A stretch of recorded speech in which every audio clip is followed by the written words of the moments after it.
present. Board Member Garcia is not here at the moment. We will move to item C2, Pledge of Allegiance. I pledge allegiance to the flag of the United States of America and to the republic for which it stands, one nation, under God, indivisible, with liberty and justice for all.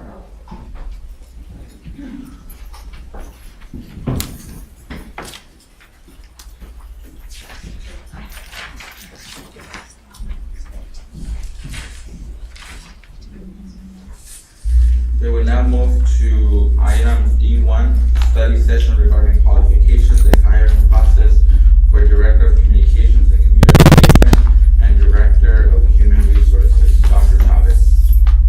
Yes, thank you, Mr. President, governing board members, and welcome to everyone to our study session. We'll begin by introducing you to Mr. Cuomo, the governing board and district lawyer. We'll go over the policies that pertain to anonymous letters, etc., etc. Mr. Cuomo? Thank you very much, Dr. Chavez. Good evening, board. Thank you for having me again. I'll begin by pointing you to district policy. It's under the first tab of your packet, BHC. This is board communications with staff members. And if you read along with me, it states that the official communication between the board and employees will occur as follows. In the first bullet point, it states that an employee will first communicate on school or employment-related matters at the administrative level. What this means is that an employee is not typically allowed to go directly to the governing board. They must first exhaust an administrative channels, which would be their immediate supervisor, then up to their site supervisor, then to the superintendent, before they can go to the board. Anyone who exhausts the opportunity of discussing a matter at the various administrative levels may then communicate in writing with the board on the matter. So after all administrative channels have been exhausted, the employee would be required then to submit whatever the statement or concern is in writing to the board. The final sentence of that first bullet point is that no anonymous communication will be considered by the board. And that's a fairly across-the-board restriction. And obviously there's some very good policy reasons for that. We want to make sure that all concerns that are presented to the board are adequately represented by people who actually are staff members or people who actually have legitimate concerns and aren't looking to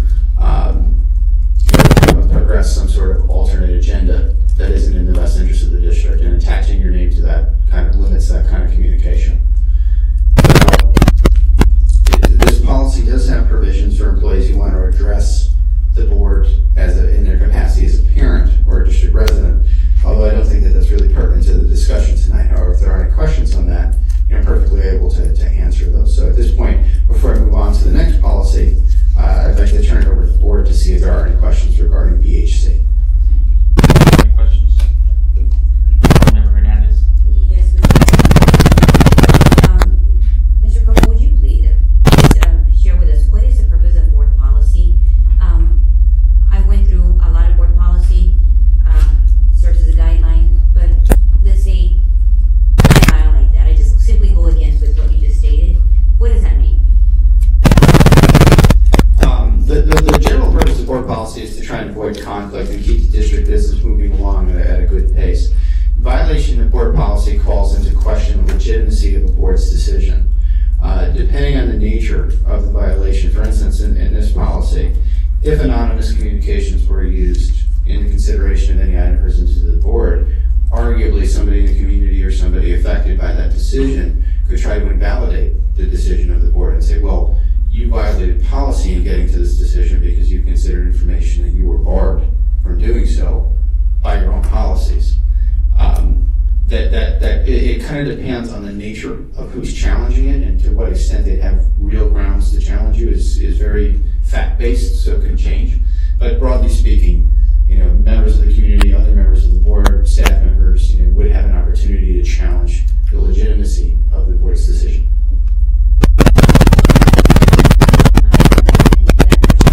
President and fellow board members. So in order to challenging the validity,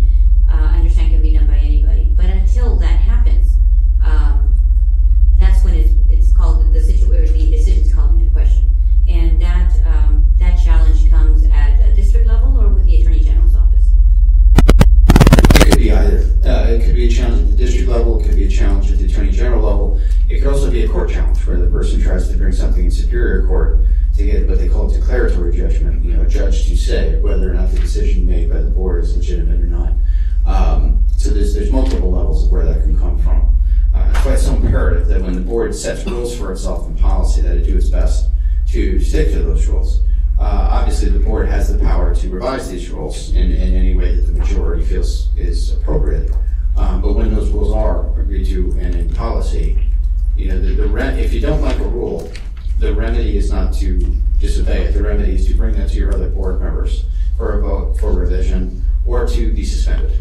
But it can be adversarial amongst the board members. There's no way of hiding that fact. There can be disagreements amongst the board as to what policies are and what they should read as. But I think that's an important dispute to be brought in the public realm.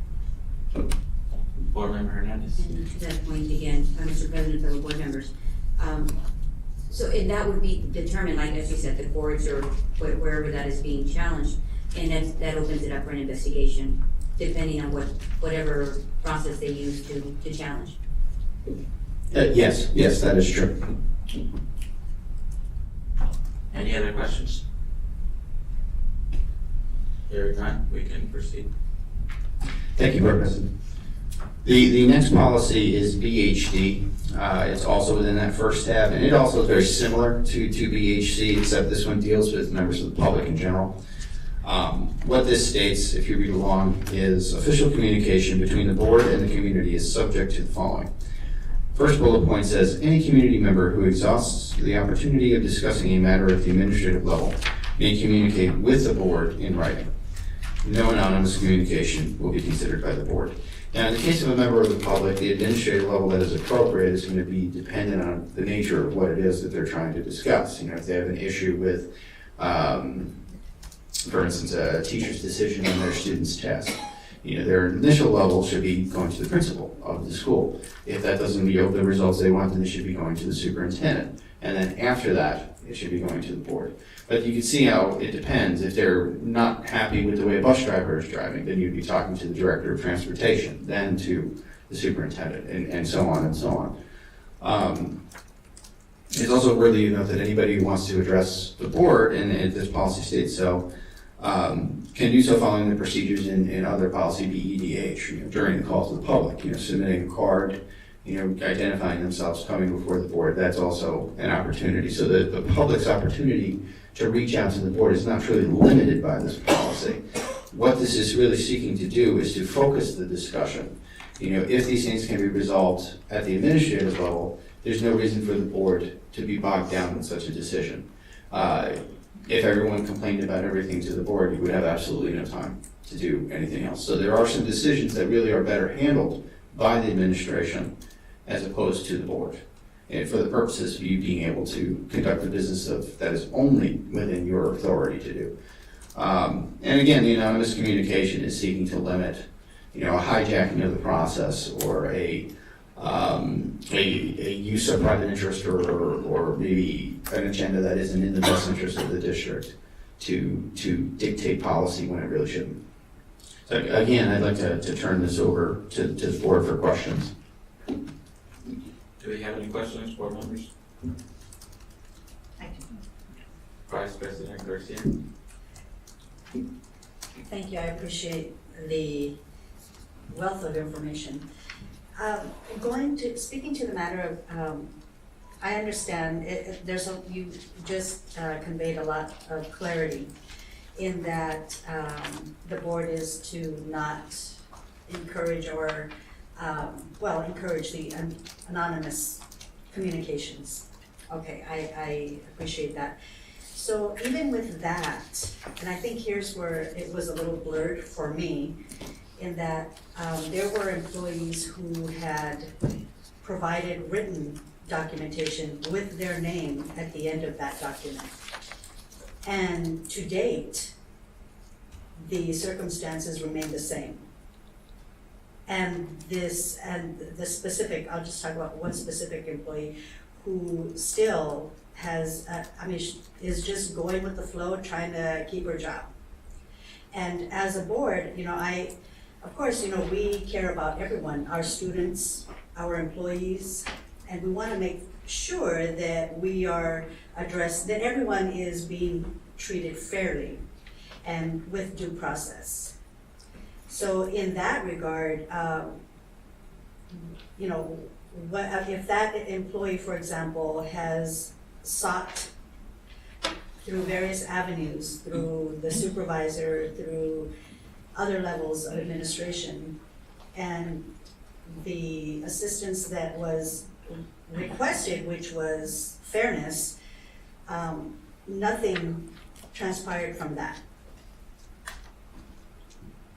So, on that matter, what would you suggest? Yeah, it would appear that if no one's listening, then what? She has two options: continue to endure the negative behavior, or quit.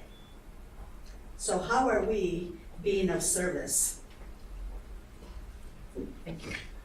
Thank you, Board Member, Vice President. There are multiple avenues available to an employee who feels that they've been wronged. They can file a grievance. They can certainly bring the matter to the attention of the board after exhausting the administrative channels. They can also, seek private legal counsel. They can also seek representation from any memberships that they may have. And depending on the nature of what they're complaining about, there may be other processes. For example, you always have the EEOC, you always have, other entities out there that are there to protect an employee from discrimination or anything else of that nature. But if the complaint is about the nature of a governing board decision or the process itself being unfair, then truly the avenues open to this person are not foreclosed if the administration is not lending them an ear. So if they go through their supervisor, they go through the superintendent, and the next stage is to submit something in writing to the board, either through this policy or through the grievance policy or through any other established policy and practice that gives these employees an avenue. I think that their voice will be heard. It's just a matter of method of how their voice is heard and weighing their voice against the best interests of the district. And one of the concepts you discussed there was due process. Due process is for an attorney a very legally defined and narrow term. What process are you absolutely required to provide someone when they're deprived of life, liberty, or their property interests, which in this case, their job. If you're going to fire someone, you can't just do it without a process. That's what due process means to me. But in the minds of many employees, that concept is far broader than what the law provides for. So what I think is that, a focus on due process is kind of a disservice to the board, because really what you're talking about is not providing a process, but providing fairness. And the concept of fairness is very different than the concept of due process. Unfortunately, there's really nothing in the law that's fair. When you're weighing out fairness, what's always going to weigh extremely heavily against any one individual employee is the benefit of the entity as a whole.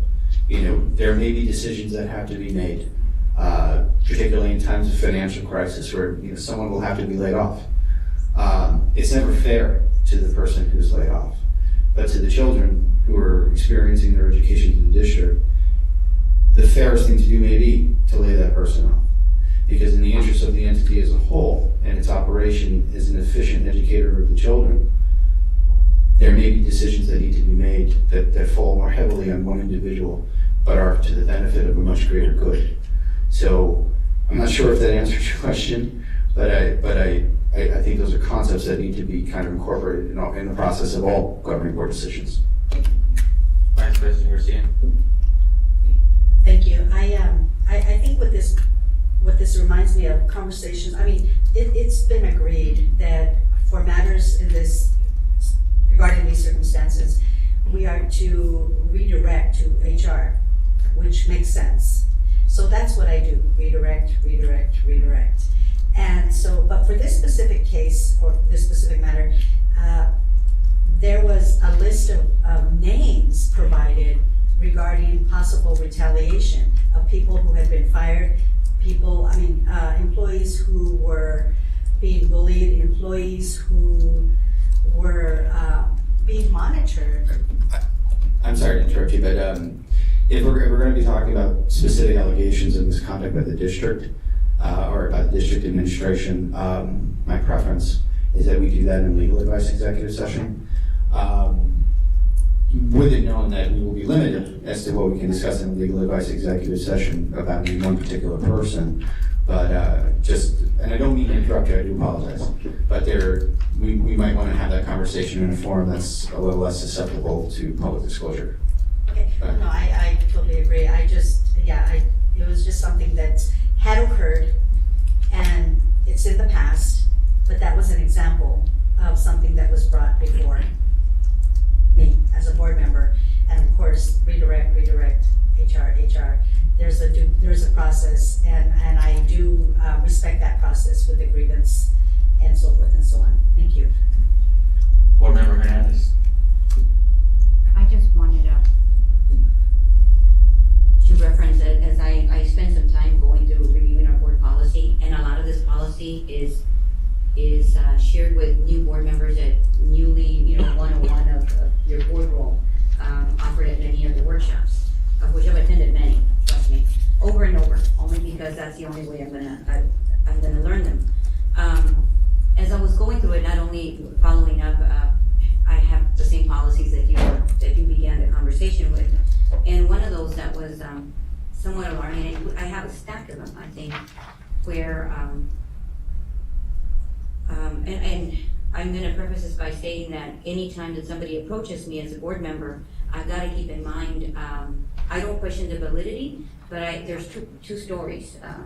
And because I'm here to serve at the best interest of the district, I'm here to not agree and say I understand and side with you, especially publicly, because when we do so, we're making a decision for a board. And even if the conversation is shared between board members, then it gets more complicated as well. And so as I'm reading through the board policies, the statement of ethics for school employees, we have, I'm going to name several, but particularly this one, when it talks about school employees, that every employee assumes the responsibility for providing leadership in the school and community.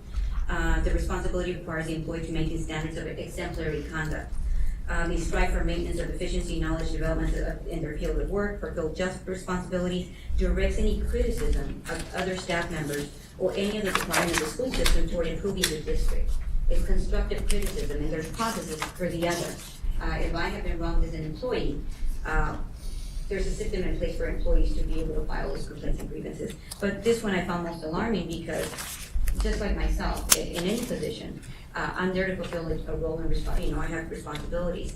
And if I, in my course of my work, am working against my own staff or my own employer, then there's also a board policy in place that talks about how to deal with those employees or that behavior.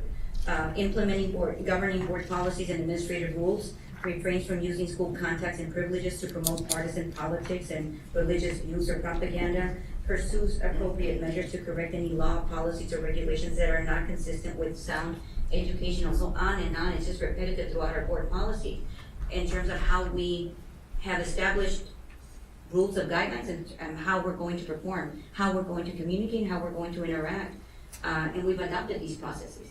And so I see myself as having to, and I'm okay if board members feel that all these shouldn't be followed for specific reasons, then we're gonna have a good year ahead of us in delving into putting into place what you wanna see happen.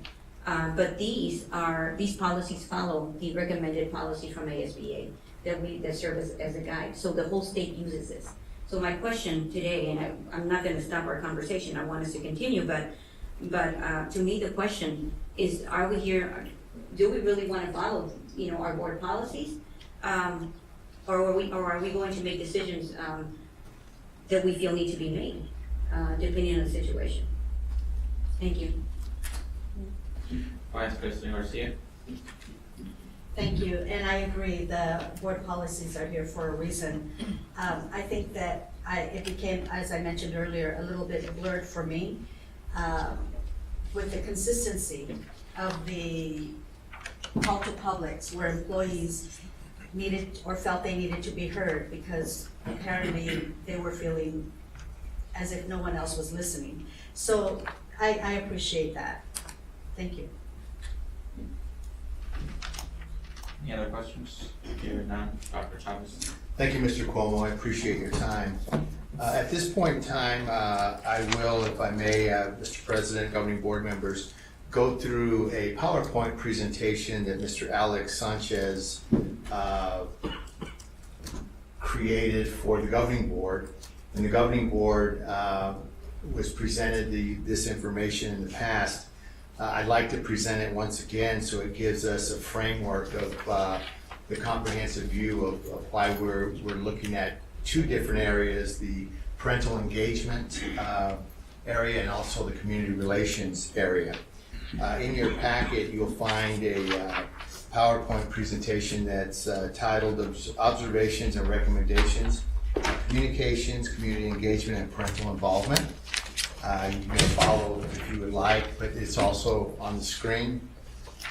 The four things that I'll talk about is the process itself, and then feedback and observations, and then also recommendations and a reorganization chart that we use. We happen to use option 2, and then also next steps. The process itself was extensive. Alex Sanchez himself reviewed board policies, also looked at the organizational charts that we gave him, and then also job descriptions. Also looked at sample publications like newsletters, news clippings, looked at the website, and also looked at promotional marketing type of materials. And then also did interviews with several different constituency groups. Had an opportunity to interview 4 board members, 7 administrators, 2 principals, 2 teachers, 7 parents, 1 alumni, and also 4 community members. And then the informational interviews also were conducted with the Assistant Superintendents of Administrative Services, the Director of Family Resources or Welcome Center, also the Director of Community Relations, Director of Technology, Language Services Coordinator, and community educators. They communicated to 2 of them. So let's look at the feedback and observations. If you look on page 5, what you'll see is the perceptions from these particular interviews. I believe there's a question. Mr. President, fellow board members. Board member Hernandez. Before you go on, Dr. Chavez, could you tell us who Alex Sanchez is, his background? Yes, Alex Sanchez used to be the Community Relations Director in Colorado. Went from Colorado to Austin, Texas, now is in Florida. He's an expert in community involvement and also media and marketing. He's a consultant that's a person that is sought after. I do have in your packet, actually you have in your packet the other document that I gave you has his biography, which is pretty extensive. Before entering K-12 education, he was in corporate America, working for the Pfizer Corporation. He's a graduate from Colorado State University, grew up in the state of Jalisco, Mexico, and he migrated to Colorado and then got into the U.S. education system. If you look at the last page of this particular document, it will give you everything that you need to know about Alex Sanchez. Very well-respected individual. Thank you. Appreciate that. Moving on to page 5, you'll notice that there are 3 categories: communications, community engagement, and parental involvement. In each of those areas, 2 of those areas, you have a needs improvement, and then in the community engagement piece, you have poor. In looking at that, we took that to heart, of course, and we looked at ways to make efficiencies in each of those areas. The perceptions in all categories, if you go to the next page, You have several categories. Internal communications was fared good. External communications needs improvement. Marketing was poor. Media relations was poor. And website needs improvement. And then community engagement was poor. And then also parental involvement was poor. And moving on to the next page, communications area, he did a plus delta in those categories.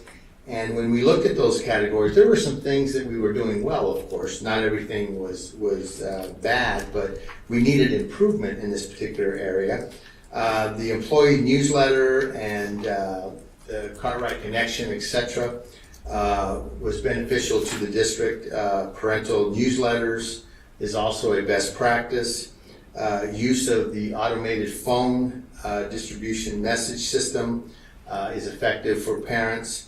But then we also had some glowing types of areas that needed improvement.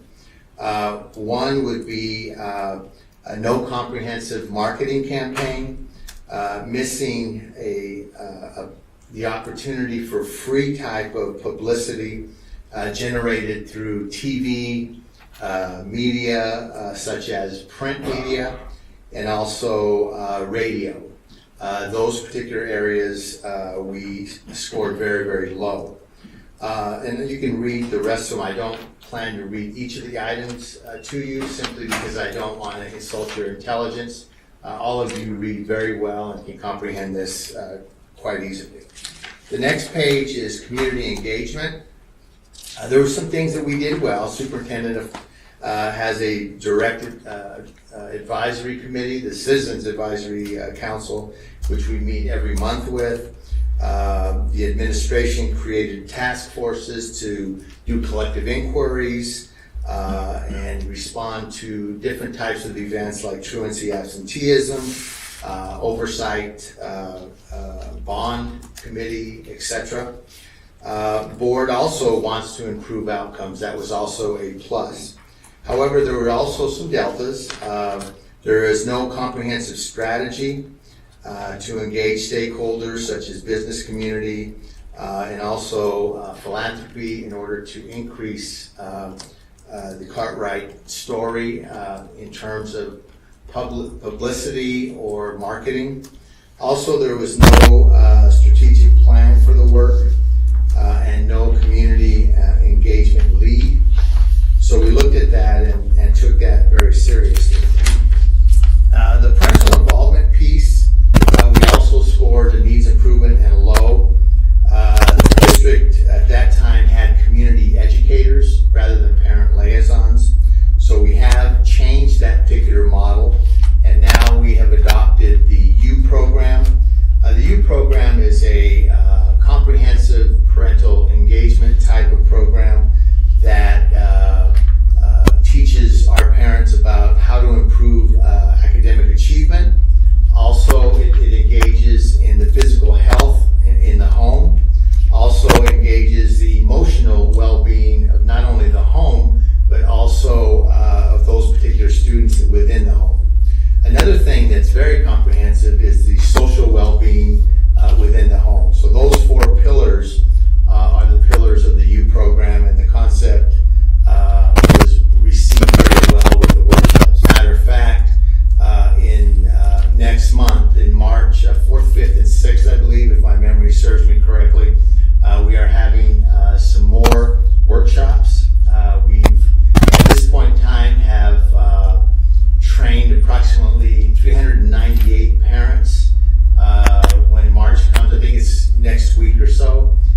reorganize.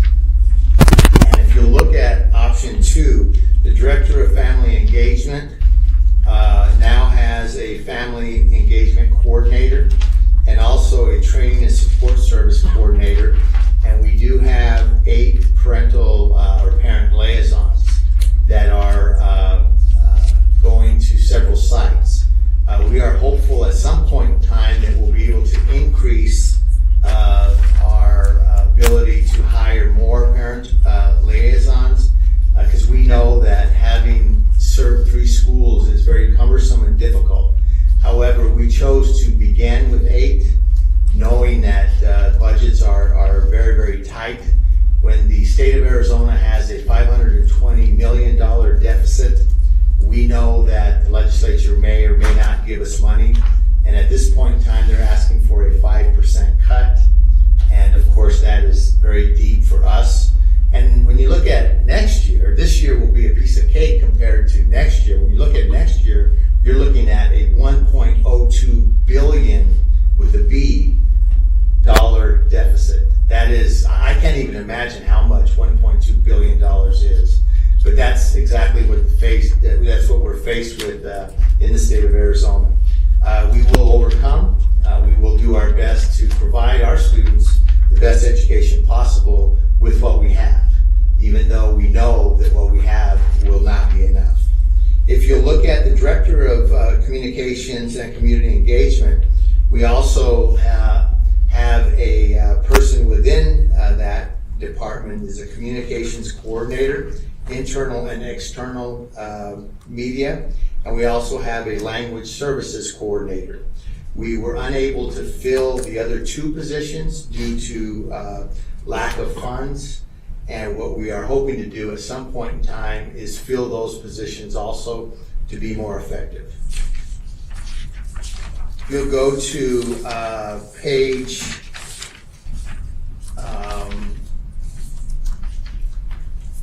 21, Tom. These are the next steps. What we went through recently is we updated board policies and set goals, including the vision and mission of the Cartwright School District. We also reorganized and realigned teams with new titles, new expectations, new job descriptions, and also new positions. We developed a strategic plan to try to meet these targets, and we also are considering other options. So in terms of looking at both positions or both areas within our school district, we want to assure that each area is working toward the 3 goals that we have. 1, increase student achievement. 2, to provide opportunities for innovation.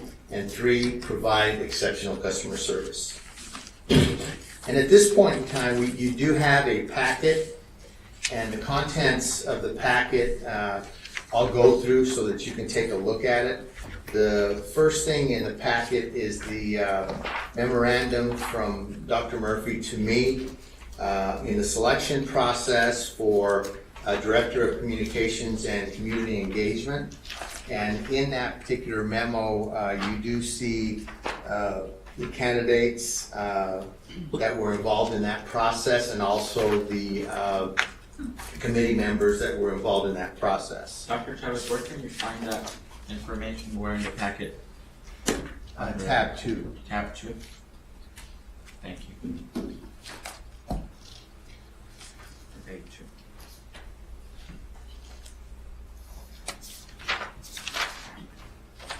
There you go, A2. Okay, and then you can follow along with me if you'd like. On tab 3, what you have is the Smart School selection process. And if you look at the document itself, it clearly states that the phased retirement program will be available for 1 year only, and then rehire directly by the district may be exercised, rehire by the district after the initial year of phased retirement with Smart Schools Plus is subject to the same selection process, criteria, and compensation, including the cost of living increase, as the initial phase retirement year. So typically what happens, when you are in a Smart Schools contract, you are no longer a Cartwright employee. So that job gets posted, goes through a process with the committee and then finals, and then that person with the best expertise is chosen for that particular job. That is clearly defined in the paperwork, and it's also communicated very well by the Smart Schools owner.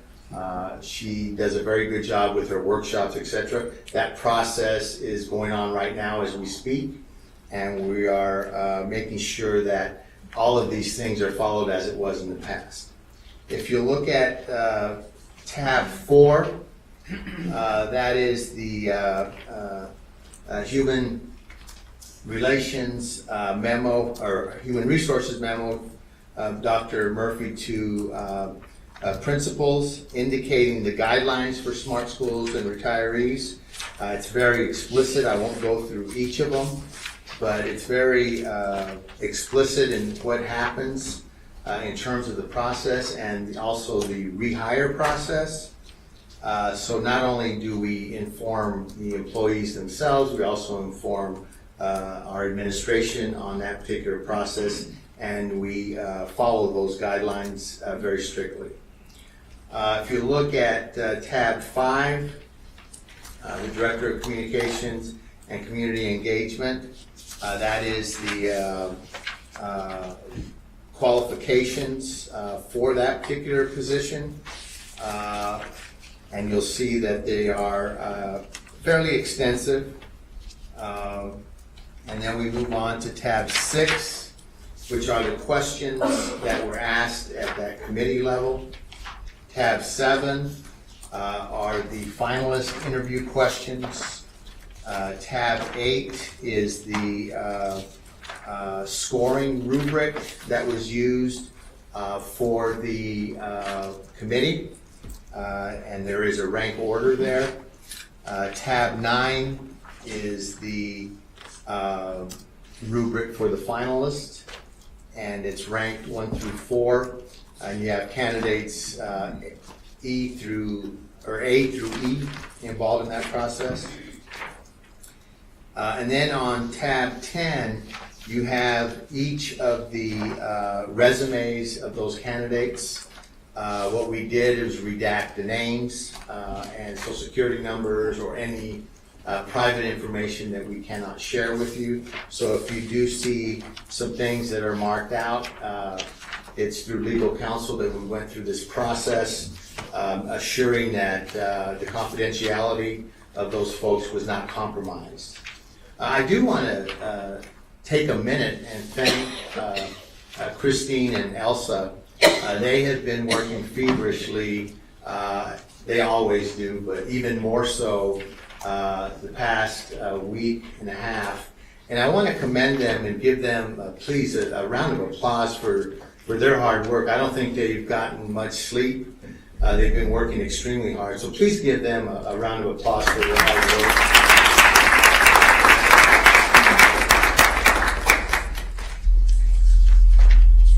So you can peruse the resumes if you would like. They have the qualifications, and if you would also like, you could look at the job description and then match the job description with the resumes and vitas if you would like, and you'll see that each of the candidates were very good. It just happens that an award-winning journalist was the one that had the recommendation and the highest score, and we hired based on expertise. So that's why we are recommending the candidate in item 7 in the regular governing board meeting.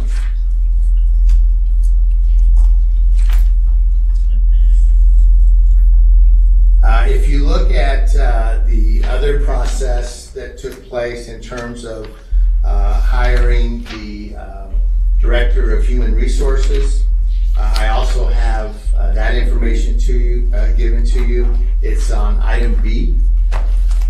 Tab 1, I'll go through that process also. What you have are the policies that we talked about earlier.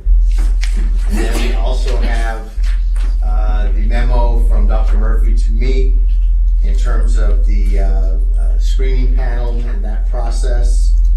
On the next tab in item 3 are the qualifications for the Director of Human Resources. As you can see, those qualifications are extensive. And then in item 4, you do have the rubric. In this particular case, there was only 2 candidates at that time, so you have a ranking of 1 and 2. And then you also have the interview questions with you in tab 5. And then in tab 6, you have the resumes also of both candidates. And then if you continue with the packet, the contents in there is the contents that was provided by Mr. Gomez. We could share some of the content that was given to Mr. Gomez. Some of the content we were unable to share because it was anonymous information that had no names attached to it. The documents that are in there are public records, so we provided those for you. And if you look through those, what you'll see is a question, and then you'll be able to see if in fact they strongly agree, disagree, or strongly disagree, or don't know. You can go through that process if you would like. So you have a lot of information in front of you, but I thought it was only fair that you look at this in a comprehensive manner. The decisions that we make are difficult. The decisions that we make affect our organization greatly. But in order for the Cartwright School District to be a high-performing organization, sometimes we have to make difficult decisions, and our processes and our systems that we have in place lend itself to becoming a high-performing organization, and it's based on hiring the best people for any job that we have in the school district. At this point in time, I'll turn it over to Dr. Murphy so he can go over the administrative selection process. You've seen this several times before. We've made a new PowerPoint so that in case some things weren't explicitly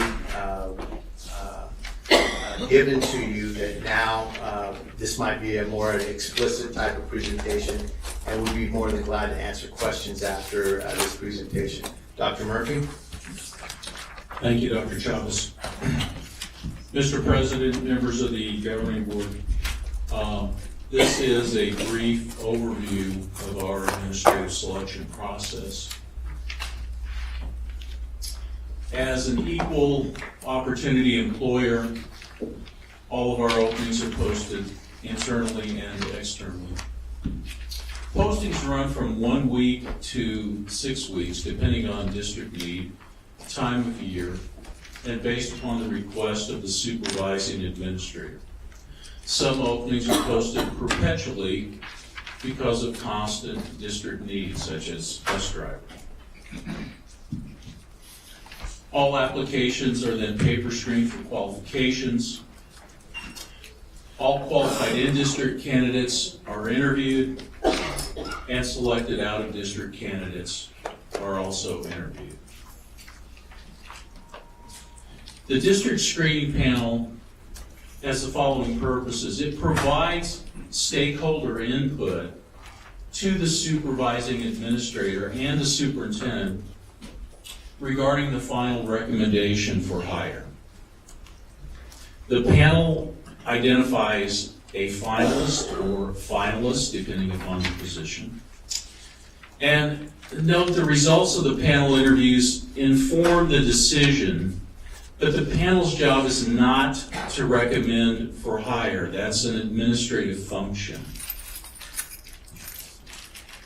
As we talked about previously, principal and assistant principal screening panels, the full-blown panel, 7 to 9 individuals, including teachers and support staff, current principals and ed services representatives, parent, CEA representation, and human resources administrator.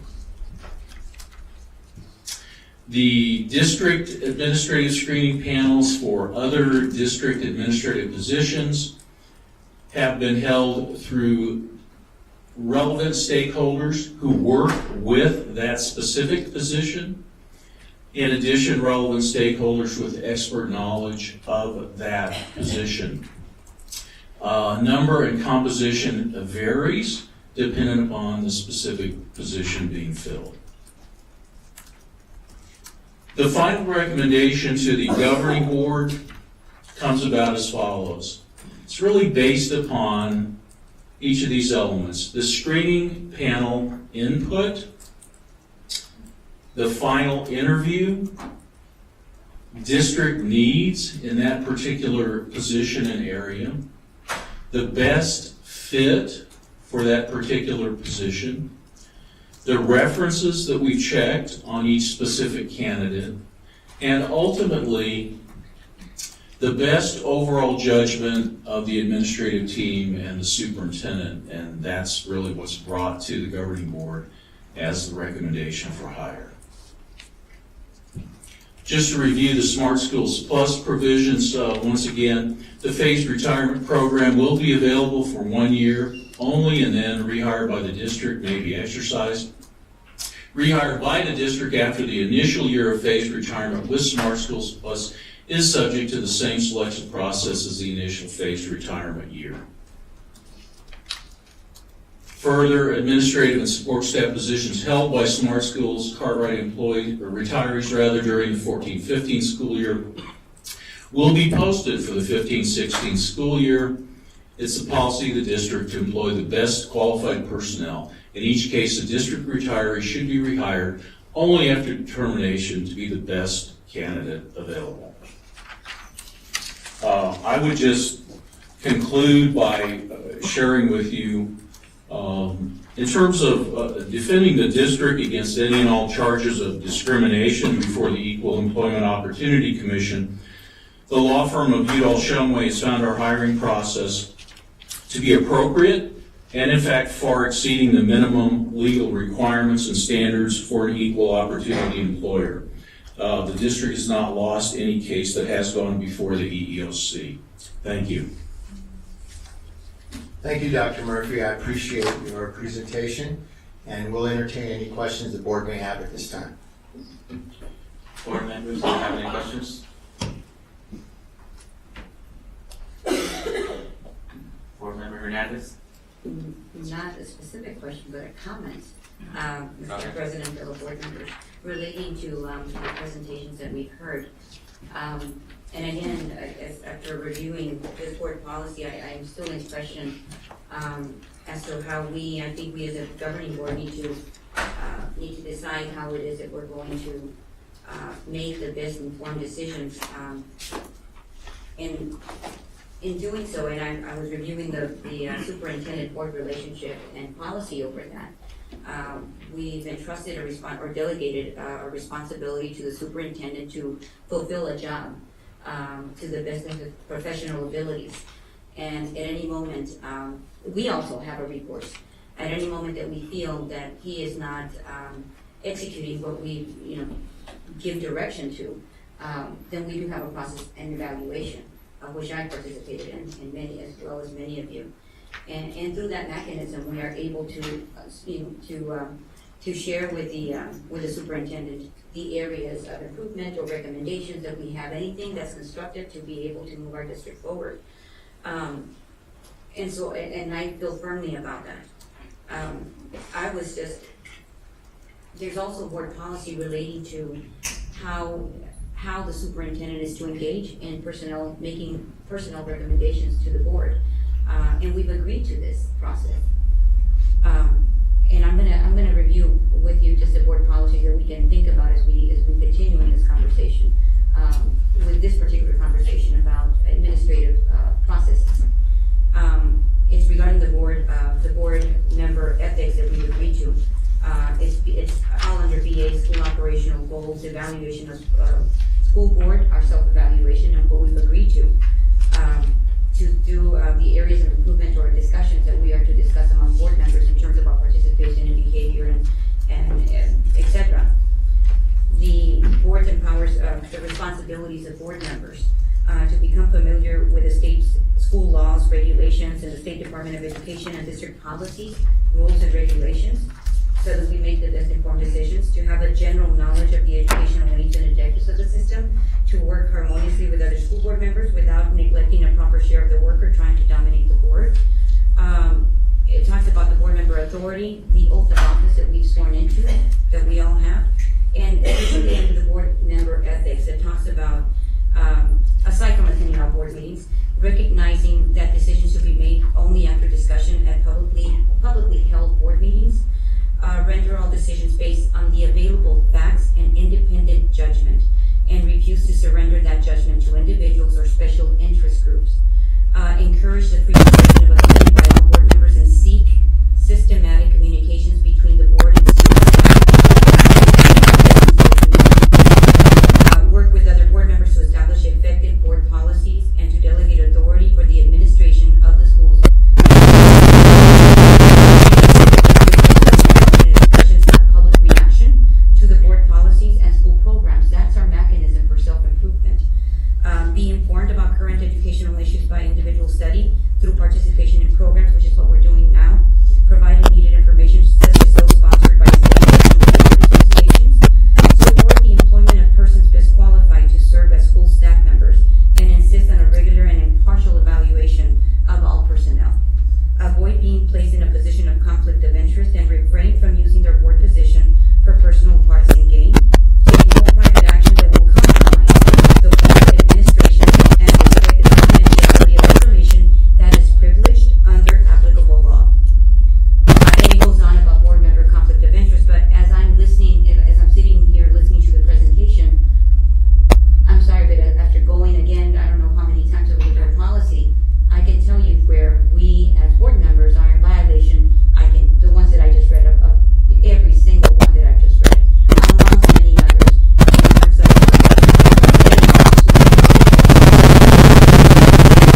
authorized them to do. Thank you, board members, fellow board members. Thank you, Board Member Hernandez. Any other questions? Board Member Cantu? Thank you, Mr. President. Dr. Murphy, thank you very much for your presentation. I think that it's very, very specific, explicit, the way you go out on, I think, but I really appreciate I don't know if can we comment on the It is 6:28, and we did agree to an hour as well. But if you have any questions regarding this process, you may ask those questions at the moment. I just have Mr. President, I just have an observation here. The presentation by Dr. Chavez, done by our consultant, Alex Sanchez. Dr. Chavez, I have a question for you. Who were part of that board when this was approved? Because we all agreed that that was deficiencies on certain areas that we needed to improve. How many of the board members were present or make that decision? Mr. President, Board Member Cantu, you're really challenging my intellect here. I believe that Mrs. Hernandez was here, Rosa Cantu was here, Senator Gallardo was here, and I believe there was one other person, I believe it was Mr. Messier. Just allow me to interrupt you, Dr. Chavez. It says right here that Mr. Sanchez started this process in March 2014. That's when he began the process. That's when we Okay. approved for him to begin the process. So That's when he actually began interviewing. interviewing people in the community, members of the board and employees, and we all came to the conclusion everybody agreed that that was deficiencies in the areas that he mentioned here. Is that correct? Correct, we did agree that we needed to improve in both areas. And restructure. And I don't think we finished with that process yet. We have not accomplished 100% the plan that we put in place. That's correct. Many of the things that were suggested, we have done. There are other things that were suggested that we have not completed. That's Yeah, correct. but we're moving in that direction, right? Absolutely. Okay, let me just remind you, if I'm not, correct me if I'm wrong. Part of that board was Mr. Lopez. Were you part of that Yes, board when we approved to move on this direction? Is that Yes. correct? 4 of the board members present were actually part of the process, with the exception of board member Gomez, since he just joined us this year. So, to answer your question, board member Hernandez, yourself, board member Vice President Garcia, and myself were part of the process, and at that time, board president Steve Gallardo as well. Okay, thank you, Mr. President. I just wanted to clarify that it was, I believe in December, that we had approved to move with this plan. As it says on the different areas, that there was some truly improvement needed in those points that Mr. Alex Sanchez, the bullet points that he provided us with. And if there is a change of mind on the board, I'm moving forward with that plan. I think it's just a matter of bringing it back to the table and start all over again. And we can move forward. I just wanted to make sure that you were part of that group when it was approved, that board when it was approved. And I really like the work that Mr. Alex Sanchez provided to the district, because he involved the board, employees, community members, and I believe some principals. And not everybody could be wrong asking for the same restructure, the same improvement in the district. Thank you very much, Mr. President. Thank you, board member Cantu, board member Hernandez. Thank you, Mr. President, fellow board members. And to that, I just wanted to reiterate that part of the recommendations that we all agreed to at the time, because we all had a grandiose, type of plan or vision for our district in terms of where we wanted improvement in what area, and being that community relations and community engagement was one of them. The recommendation was, I'm gonna focus on the main one, because that came out related to our board goals. Realign and reorganize. So it shouldn't come as a shock or as a surprise. In fact, if there's any board member here that will correct me or stop me if I'm wrong, but I expressed an interest to our superintendent and to our board to begin having these conversations publicly, so that it wouldn't come as a surprise, and all of a sudden have an angry, room full of people that didn't understand why we were making the changes that we all agreed to make back then. And one of those was to realign and reorganize the family welcome centers you mentioned, including the community educators, the community relations office, to yield more strategic outcomes, align to the updated board policy and goals, the updated job description, so it's not a surprise to us that we've come in this direction.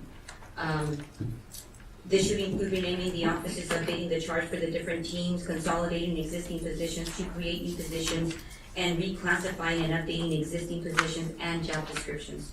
The directors of these 2 new offices should report directly to the superintendent. And I'm going to share just some historical perspective. This is not new. We had a new board, and we invested in some expertise coming to our district, as we did not have the expertise currently within our district. And I've been through this process before. with the hiring of Andres Fernandez, who was in the marketing director for the Maryville Hospital, that was hired through the leadership of Martha Garcia when she was president, acknowledging that, again, wanting to have a vision of community engagement and so forth, and this is 2008. And I'm gonna tell you that this rubric or metric, the system that he employed to come up with the outcomes from what he gathered in terms of information from the surveys that he conducted are not surprisingly, I'm not shocked. These are the exact same areas of improvement that were identified many years ago. So we're still here at this point, and we all agree that we want to update board policy and that we want to move in this area. So I see that our administrators are only acting on the will wishes of what the board, the directive that we gave to them, or the direction. Thank you. Thank you. Dr. Chavez? Yes, that concludes my information I have for you for the study session. I do appreciate your attention and looking at the details that were involved in this comprehensive process. I also, again, want to thank Dr. Murphy for his time and energy and his staff, and also Christine and Elsa for working diligently to get all these materials for you. That concludes my presentation. Thank you.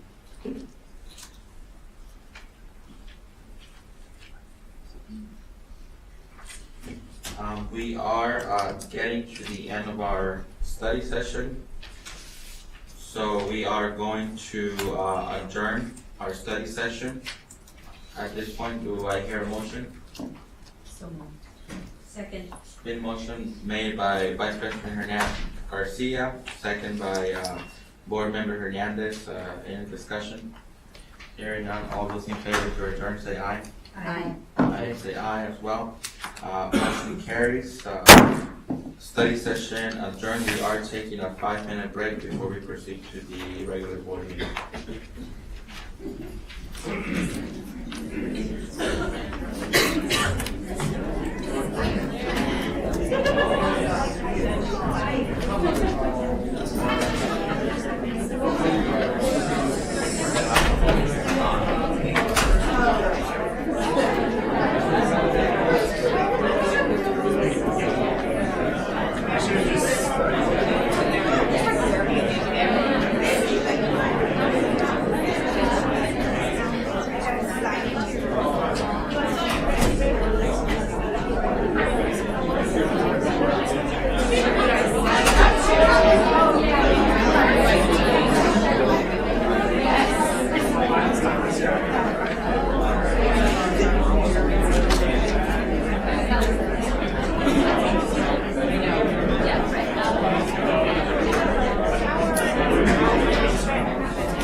Before we get started, as a reminder to board members of the executive team to please turn off your microphone as soon as you're done so that we can have the sound system work properly.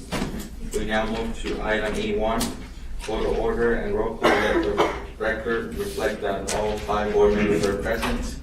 Now we move to item E2, adoption of the agenda. Do I have a motion? So moved. Motion's been made by board member Cantu, second by board member Hernandez. Any discussion? Hearing none, all those in favor say aye. Aye. Okay, motion carries. We now move to item F, Superintendent Dr. Chavez. Yes, Mr. President, governing board members, and welcome everyone to our governing board meeting. It's a pleasure to see each and every one of you. I am pleased to announce that the U program are having more parent workshops. Those workshops will be on March 4th and 5th, and they'll be held at the training center. I encourage all the governing board members that have not had a chance to participate or see what goes on in those workshops to attend. It's an amazing program. When you look at the U program as compared to other programs, it has 4 pillars that are extremely important in someone's life. Academic achievement, of course, is paramount, but it also communicates about physical health and nutrition. All of us can use information on that. Also talks about the emotional well-being of one another. That's also extremely important, as you know. And then the other thing that I think really makes it stand out is the social well-being portion of this program. Because we do live among other human beings, and it's important that we learn how to navigate that and communicate with one another. Uh-oh. Is someone trying to call us? We're here. Okay, well, so I invite you to go to the U program and the U workshops. Congratulations to Davidson and Desert Sands Middle School. They have earned the PBIS-AZ Achievement Award for demonstrating high fidelity to PBIS implementation and improving student outcomes. Each school is being recognized for its success in implementing the school-wide behavior interventions and support. The award criteria is based on completing research-based evaluation assessments and demonstrating measurable student outcomes. Davidson and Desert Sands are recognized at the PBS award ceremony at the Desert Willow Conference Center in Phoenix on March 6, 2015. Congratulations to both of those staffs and administrators and students. That is awesome. Thank you very much. That's awesome.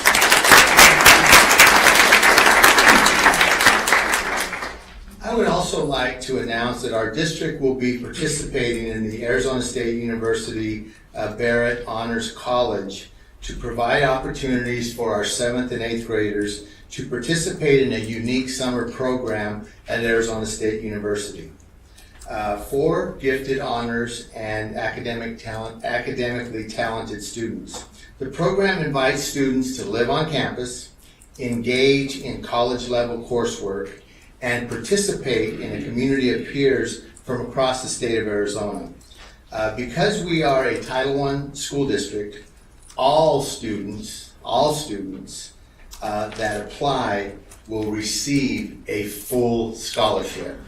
That is incredible.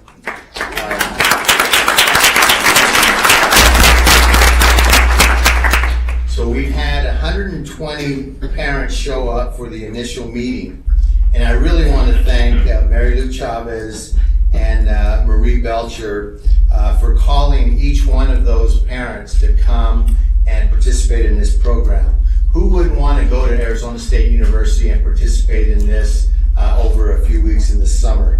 So thank you so much for those calls. Most of those calls, of course, are in Spanish, and we do honor those people that can speak both languages fluently. And it needed that kind of expertise to get that kind of results. So thank you so much for doing that, Mary Lou Chavez and also Marie Belcher. At this point in time, I'd like to introduce Rita Sanchez, Communications Coordinator, who will present the Superintendent's Award of Excellence.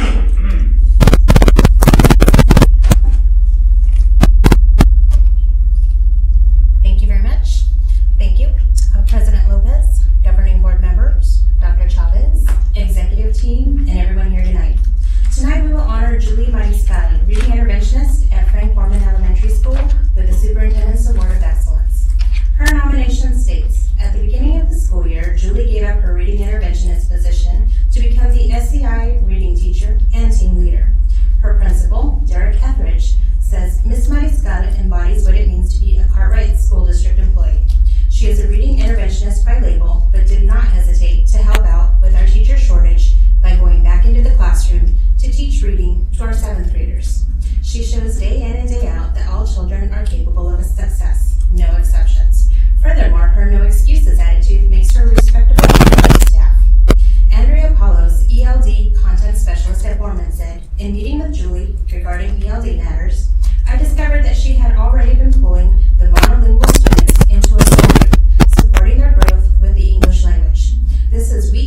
individual language learner plans were in place for these students. The definition of a teacher is working to assist and support with anything. If you ever want to see a perfect example of increasing students' achievements, providing exceptional customer service, or providing opportunities for intervention, come see Julie Mariscal in action. Julie has now been able to move back into her reading interventionist position and still doesn't hesitate to help out on campus whenever she is needed. It is my honor to introduce tonight's Superintendent Award of Excellence recipient, Julie Mariscal. Please come forward to receive the award from our superintendent, Dr. Jacob Chavez.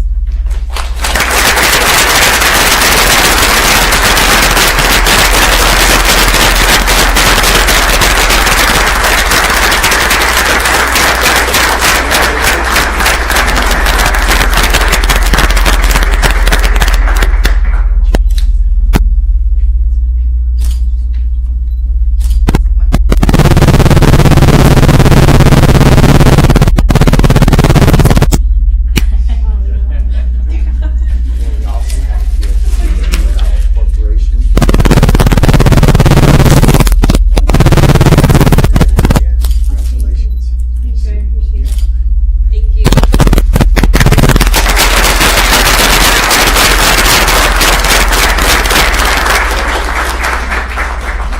We also would like to thank the Valley Corporation for their philanthropy in providing a gift for the Superintendent's Award of Excellence. I don't know if Cinda's in the room or not, but thank you for your philanthropy. We do appreciate it.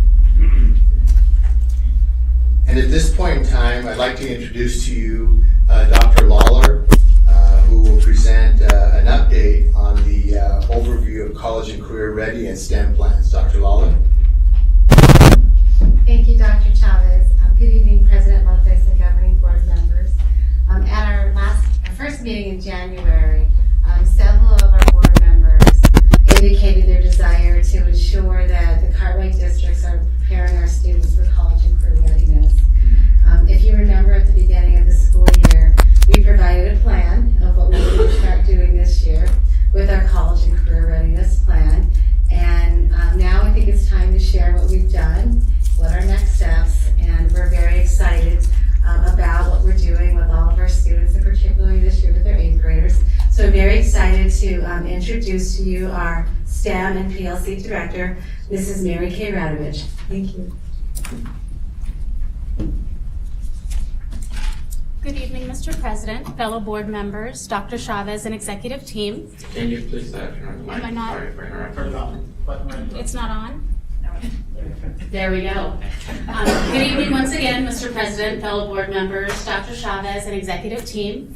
My name is Mary Kay Radovich, and I'm the Director of STEM and Professional Learning Communities.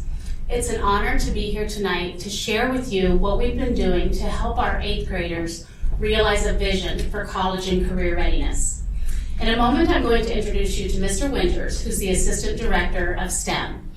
But first, I'd like to take the opportunity to celebrate the commitment and the work that WestMec has done to support our plan.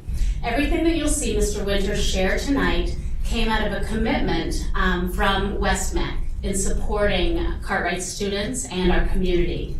I wanted to appreciate Dr. Chavez and celebrate his work and dedication in bringing WestMec and really getting this plan in action.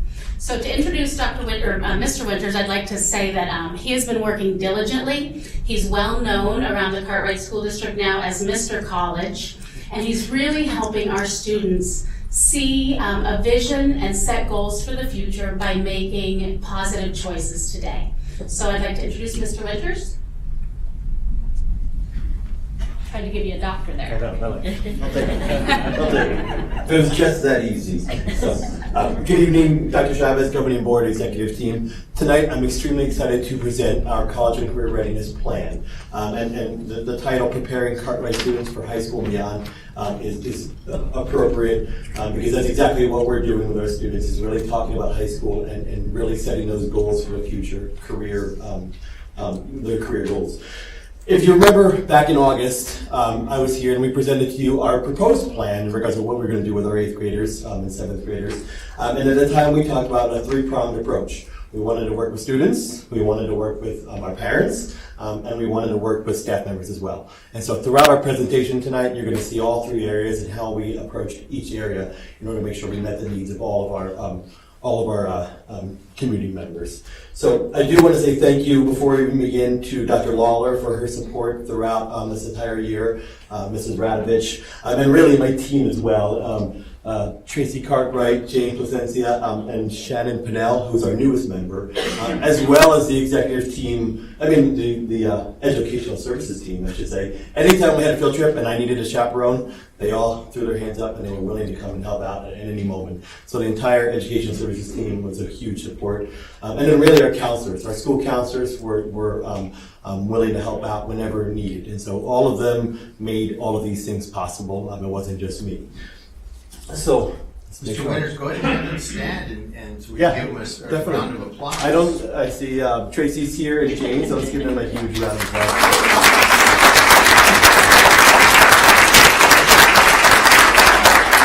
And again, I come up with crazy ideas and they were the ones that made it happen. So they were a huge support in all of the things that we did create, including this wonderful presentation you see tonight. So, well, I want to ask you a question. Let me see if it works. Hold on. Is it on? It may not be on. Yeah, it says it's on.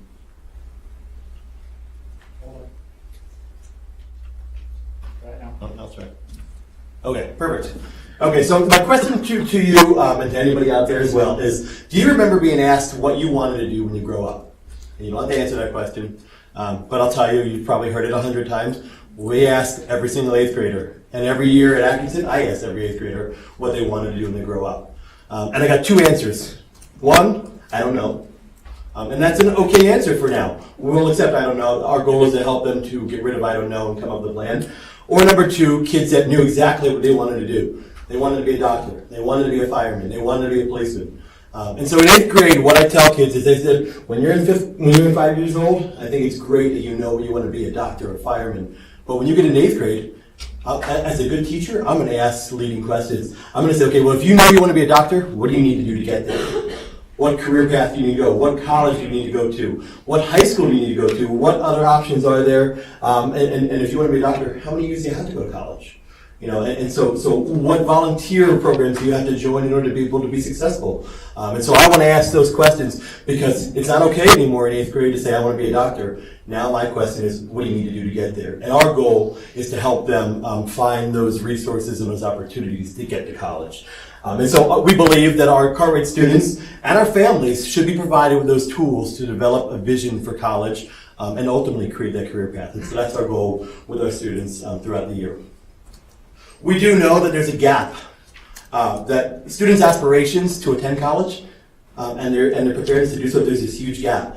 90% of our Cartwright kids, 8th graders, we asked, do you want to go to college? And they said yes. So their goals were to attend college. However, when we asked them what they need to do to attain college, they didn't know. They didn't know what that career path looked like. They didn't know how to prepare. So we know there's a huge gap between students that want to go to college and their preparedness in order to do so.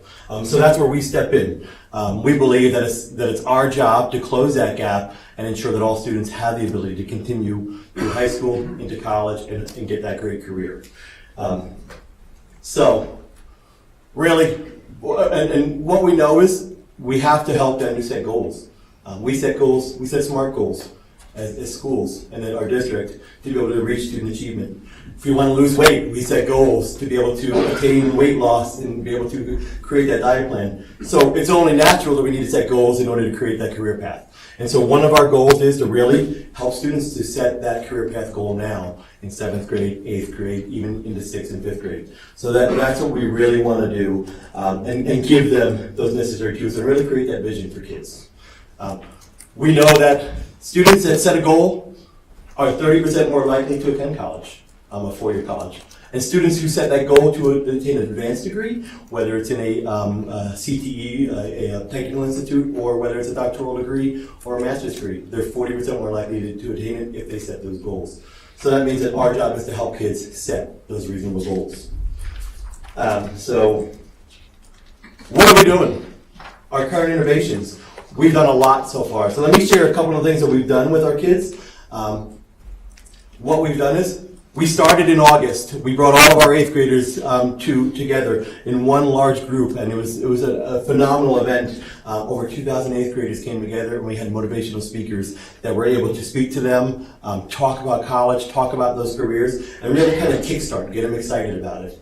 And then, on top of that, I went out in September, October, and I kept that message going. I went out to meet with all 8th graders, and I really kind of set the stage for what they needed to do, what high schools they needed to look at. If they wanted to be a doctor, should they go to Alhambra versus going to Maryville, because Alhambra has a medical program? If they wanted to become a pilot, should they go to Hayden versus going to Trevor Brown? So we didn't want to sway them. We just wanted to let them know that there are choices to be made in high schools. Not every high school in Phoenix Union is the same, and they all offer different programs for their students to be successful in whatever career options they have. So we talked about that. Then we talked about what it's going to take to get to college, doing your homework, becoming prepared, becoming organized. So really kind of setting the stage for getting kids ready for college. And so we included motivational speakers, and some of our motivational speakers are sitting right here. We had videos from Dr. Chavez and Dr. Lawler. We had Dr. Whitaker speak, and even the teachers themselves got to speak to their kids and tell them about where they went to college and what they did in order to get to college and the struggles they faced. So to hit the parent component, we know that one of the missing pieces in a lot of college career readiness programs is that parent component. We can talk to kids in 8th grade, but they can't make all the decisions. They don't have the financial backing to make a lot of the decisions. And they're kids. They're 8th graders, but they're still students, and they're still kids. And so really working with parents is where we think we're going to separate ourselves from a lot of the other districts that are just working with just the kids. So what we're doing is we've got 4 scheduled community parent workshops scheduled for March 3rd, March 4th, March 9th, and March 11th. And you're more than welcome to attend any one if you want to attend all of them. I think the 11th is the board meeting, so you may not be able to come to that. Every other one you're more than welcome to come to. And what we want to do is we want to talk to parents about having discussions with their kids when they're in kindergarten, 2nd grade, 3rd grade, 4th grade. Having those discussions with kids about career options all the way from the time they're in kindergarten to the time they get to 8th grade, high school, and beyond. And we want to sit down with parents and show them how to create that written plan. Because again, the only way they can become successful is to set a goal. And so we're going to work with our parents in setting those goals to have discussions on a regular basis, to talk about college and careers, and really build the excitement with their kids. And so that's our goal with all of our parent workshops. And that's just the beginning. We want to then bring them back and kind of then start to target specific grade levels. So what does it really look like in kindergarten to talk to your kid about careers? What does it look like in 3rd grade, and so on. So we're very excited about those upcoming events. On the 13th of March and the 27th of March, I know Ms. Radovich talked to you about WestMech, and we're bringing 4 groups of students, 8th graders, to WestMech, to both of their campuses, to really learn about those options that WestMech provides, and they're phenomenal. Let me give you some examples. WestMech provides automotive collision technology, aviation, avionics, climate control, coding, fire science, a variety of career options that students don't think of. I mean, when we talk college just isn't a 4-year degree anymore. College is career and technical education. College is all of those technical schools, even cosmetology. You know, we don't want to just limit them to 4 years of college, because some kids, that may not be the direction they head. So WestMech provides a 2-year program. If you're a junior in high school, you get to go to WestMech as your elective, and you go there for junior and senior year of high school. When you complete WestMech and you complete the program, you are fully certified in just about every area you see up there. So let me give you an example. The aviation maintenance technology. Kids work on planes. They build them. They take them apart. They build them again. They take them apart right at the airport. It's located on the airport. When kids get done, senior year, they have all the credits to be able to get certified, and they can turn around and walk right out to Sky Harbor Airport and work on the 767s, 777s right out of high school. Obviously making a great living in those careers. So all the ones you see up there, they can come out certified. Fire science, they come out certified, and they're able to go on to NAU and work on the Australian Mountain Community College's campus, get an NAU degree, a bachelor's degree in fire science, and get a job as a fireman or whatever else they choose. So phenomenal programs. We want to make sure our parents know of these, because sometimes they don't take advantage of them because they don't know about them. So our goal is to make sure that they all know about them, and then our kids can benefit from them. College campus visits.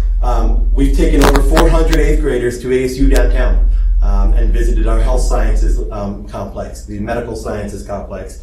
And Dr. Whitaker, who's been a huge benefit and connection to us, an ASU professor, has really done a great job chaperoning these visits and giving kids experiences that they never would have had. We not only bring them down there, but we feed them as well. They get to eat in the same cafeteria the students at ASU eat in, and that's, I think, by far the best part of their trip. They love it. In fact, I think I convinced one 8th grader that he was unsure about going to college, but as soon as we fed him, he said to me, "I'm coming back here all the time. I can eat breakfast, lunch, and dinner in this place." So we want to give them the full experience up into including food. We are, and here's one we're doing next week, next Friday. We're taking 30 kids that are interested in becoming a doctor, a nurse, and we're taking them to the health sciences virtual dissection lab. Not only that, but they're going to get to see parts of the cadaver lab as well, because in science they work with cadavers, and so they're going to get to see parts of the cadaver lab and get a real life experience of those medical professions that most kids don't ever get to see until they get to medical school and beyond. And so we're excited about all the opportunities they provided to us. We took 120 kids to ASU 10B, and they learned about college life, and really they started to look at, they learned about what students are doing there. Our challenge to them, and let's see if we got the video. Our challenge was, we don't want to go down and look at the pretty buildings. We want to know what people are doing there, why students go there, what careers they want. So our challenge to every one of our kids was, you had to talk to 3 students and ask them what their major was, why they chose that major, what they wanted to do when they graduated. So this is one of our 8th grade Atkinson students talking very quickly to one of the ASU students. Let's see if it works. In biochemistry, and I'm not quite sure on the career. I was thinking about going into research and development, like medicine or something like that. That it? All right. We're going to work on the questioning strategies a little bit, but it was a start. He was very nervous, but again, it's really just talking to them and realizing that they're just like us. They're just like them in 8th grade, and some of them don't know what their careers are either. So our second strategy for really getting careers in is the Futures Channel. We've got a phenomenal program working with 6th grade, 7th grade, and 8th grade teachers, primarily science right now, we have a subscription to the Futures Channel. And what it is it's a website that really shows videos of future career jobs and current career jobs, and really kind of gets into the background about what they need to do in school now to be able to take on a career in, I'll give you an example of backpack design. They talk about all the science, all the mathematics behind backpack design, and what a person that does that needs to do to be able to take on that career. So I'm going to show you a quick video. It's about 1.5 minutes long that shows you all the options they have in the Futures Channel. It's going to work. Let's see.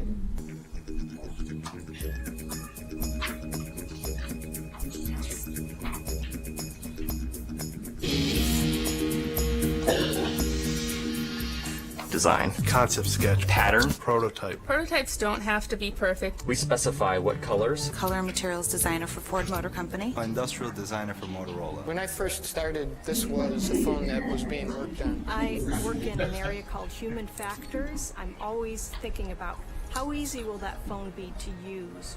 We can tell what makes a board stronger. The board that has the highest wave curve gives you the most pump.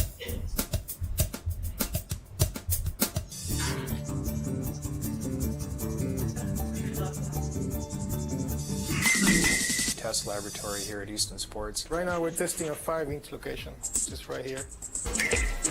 We needed to produce product that was going to meet the demands of athletes who absolutely depended on their eyes in order to perform.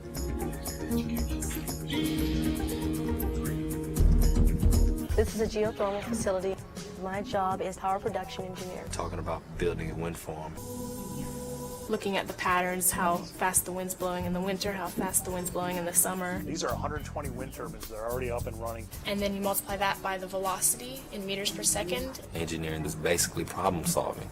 You have your questions and you see what's the best route to solve that problem. We're the largest electronic recycling company in the state of California. They go up the conveyor belt, drop down, it crushes and separates the metal from the glass. I'm a mechanical engineer at a national laboratory. The type of solar energy that I most closely work with is called photovoltaics.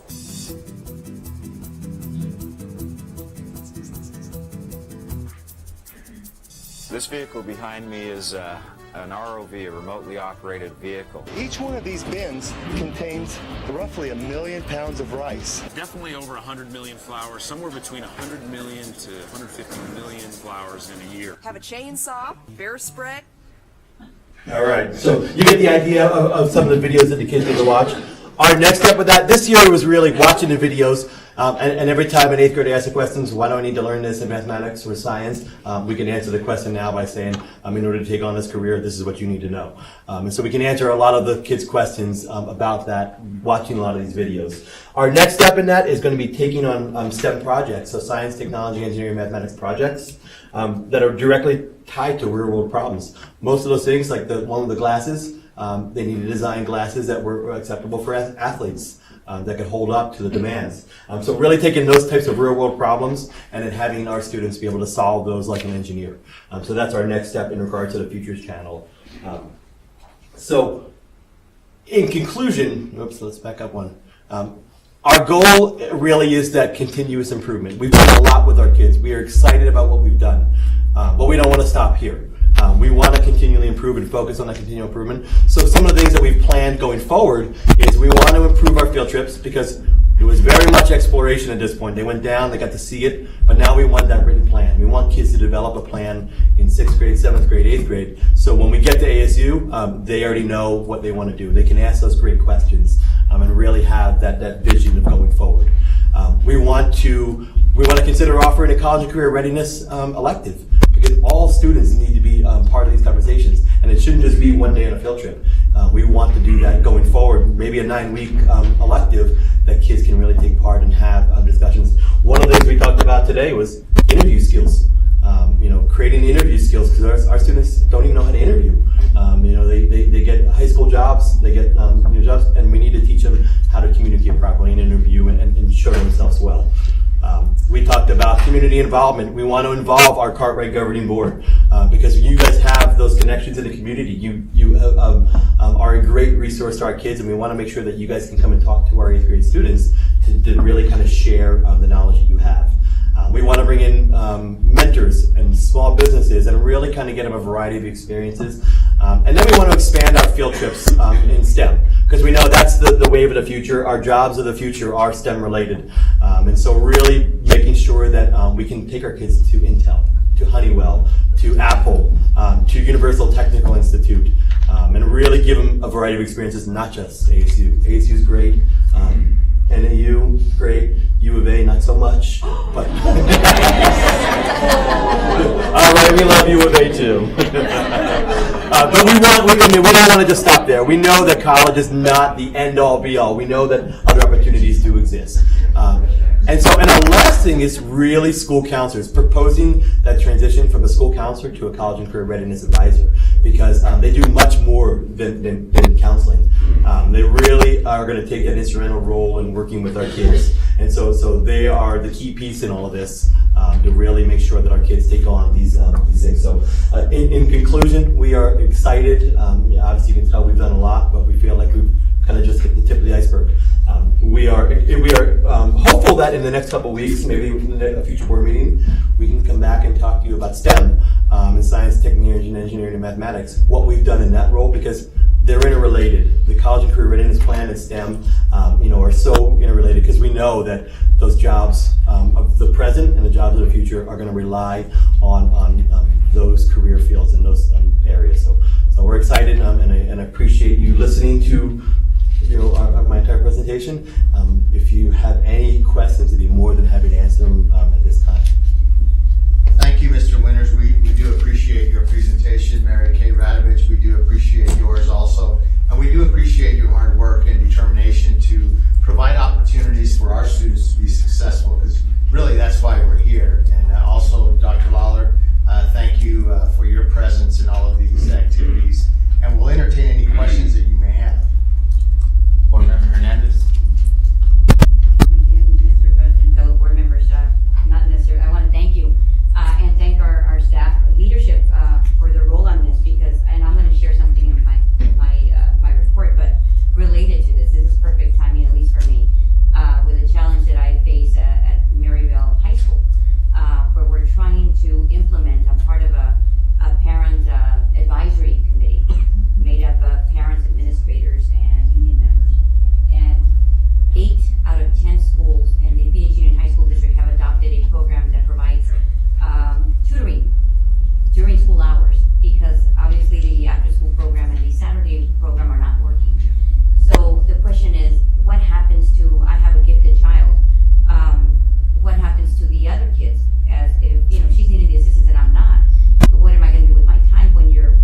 great, and congratulations on that.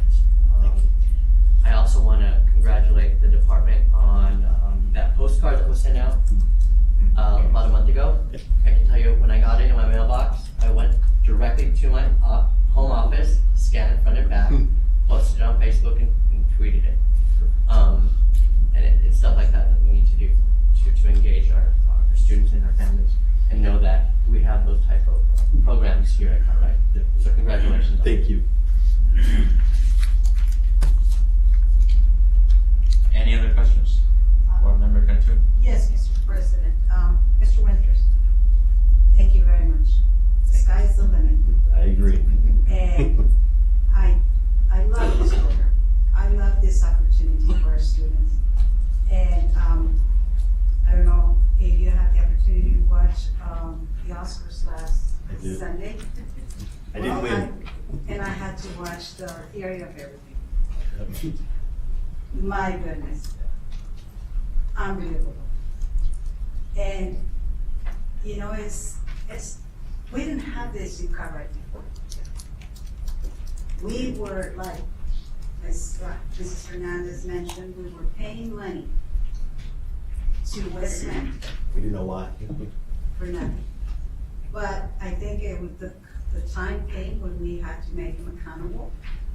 And I'm very, very happy that our students have that opportunity, to have that chance to explore other things, to explore something that is their call, but they didn't have it. They were not exposed to it. So I thank you. I thank your staff and everybody that, all the staff that is supporting this program, because our students in this side of town really need that exposure. Thank you very much. Thank you. Any other questions? Vice President Garcia? Yes, thank you, Mr. Winters. Question. Yes. Because this is such an exciting topic, and as we move forward, it becomes even more intriguing. So my question to you is, what is the likelihood, maybe this is just a district question,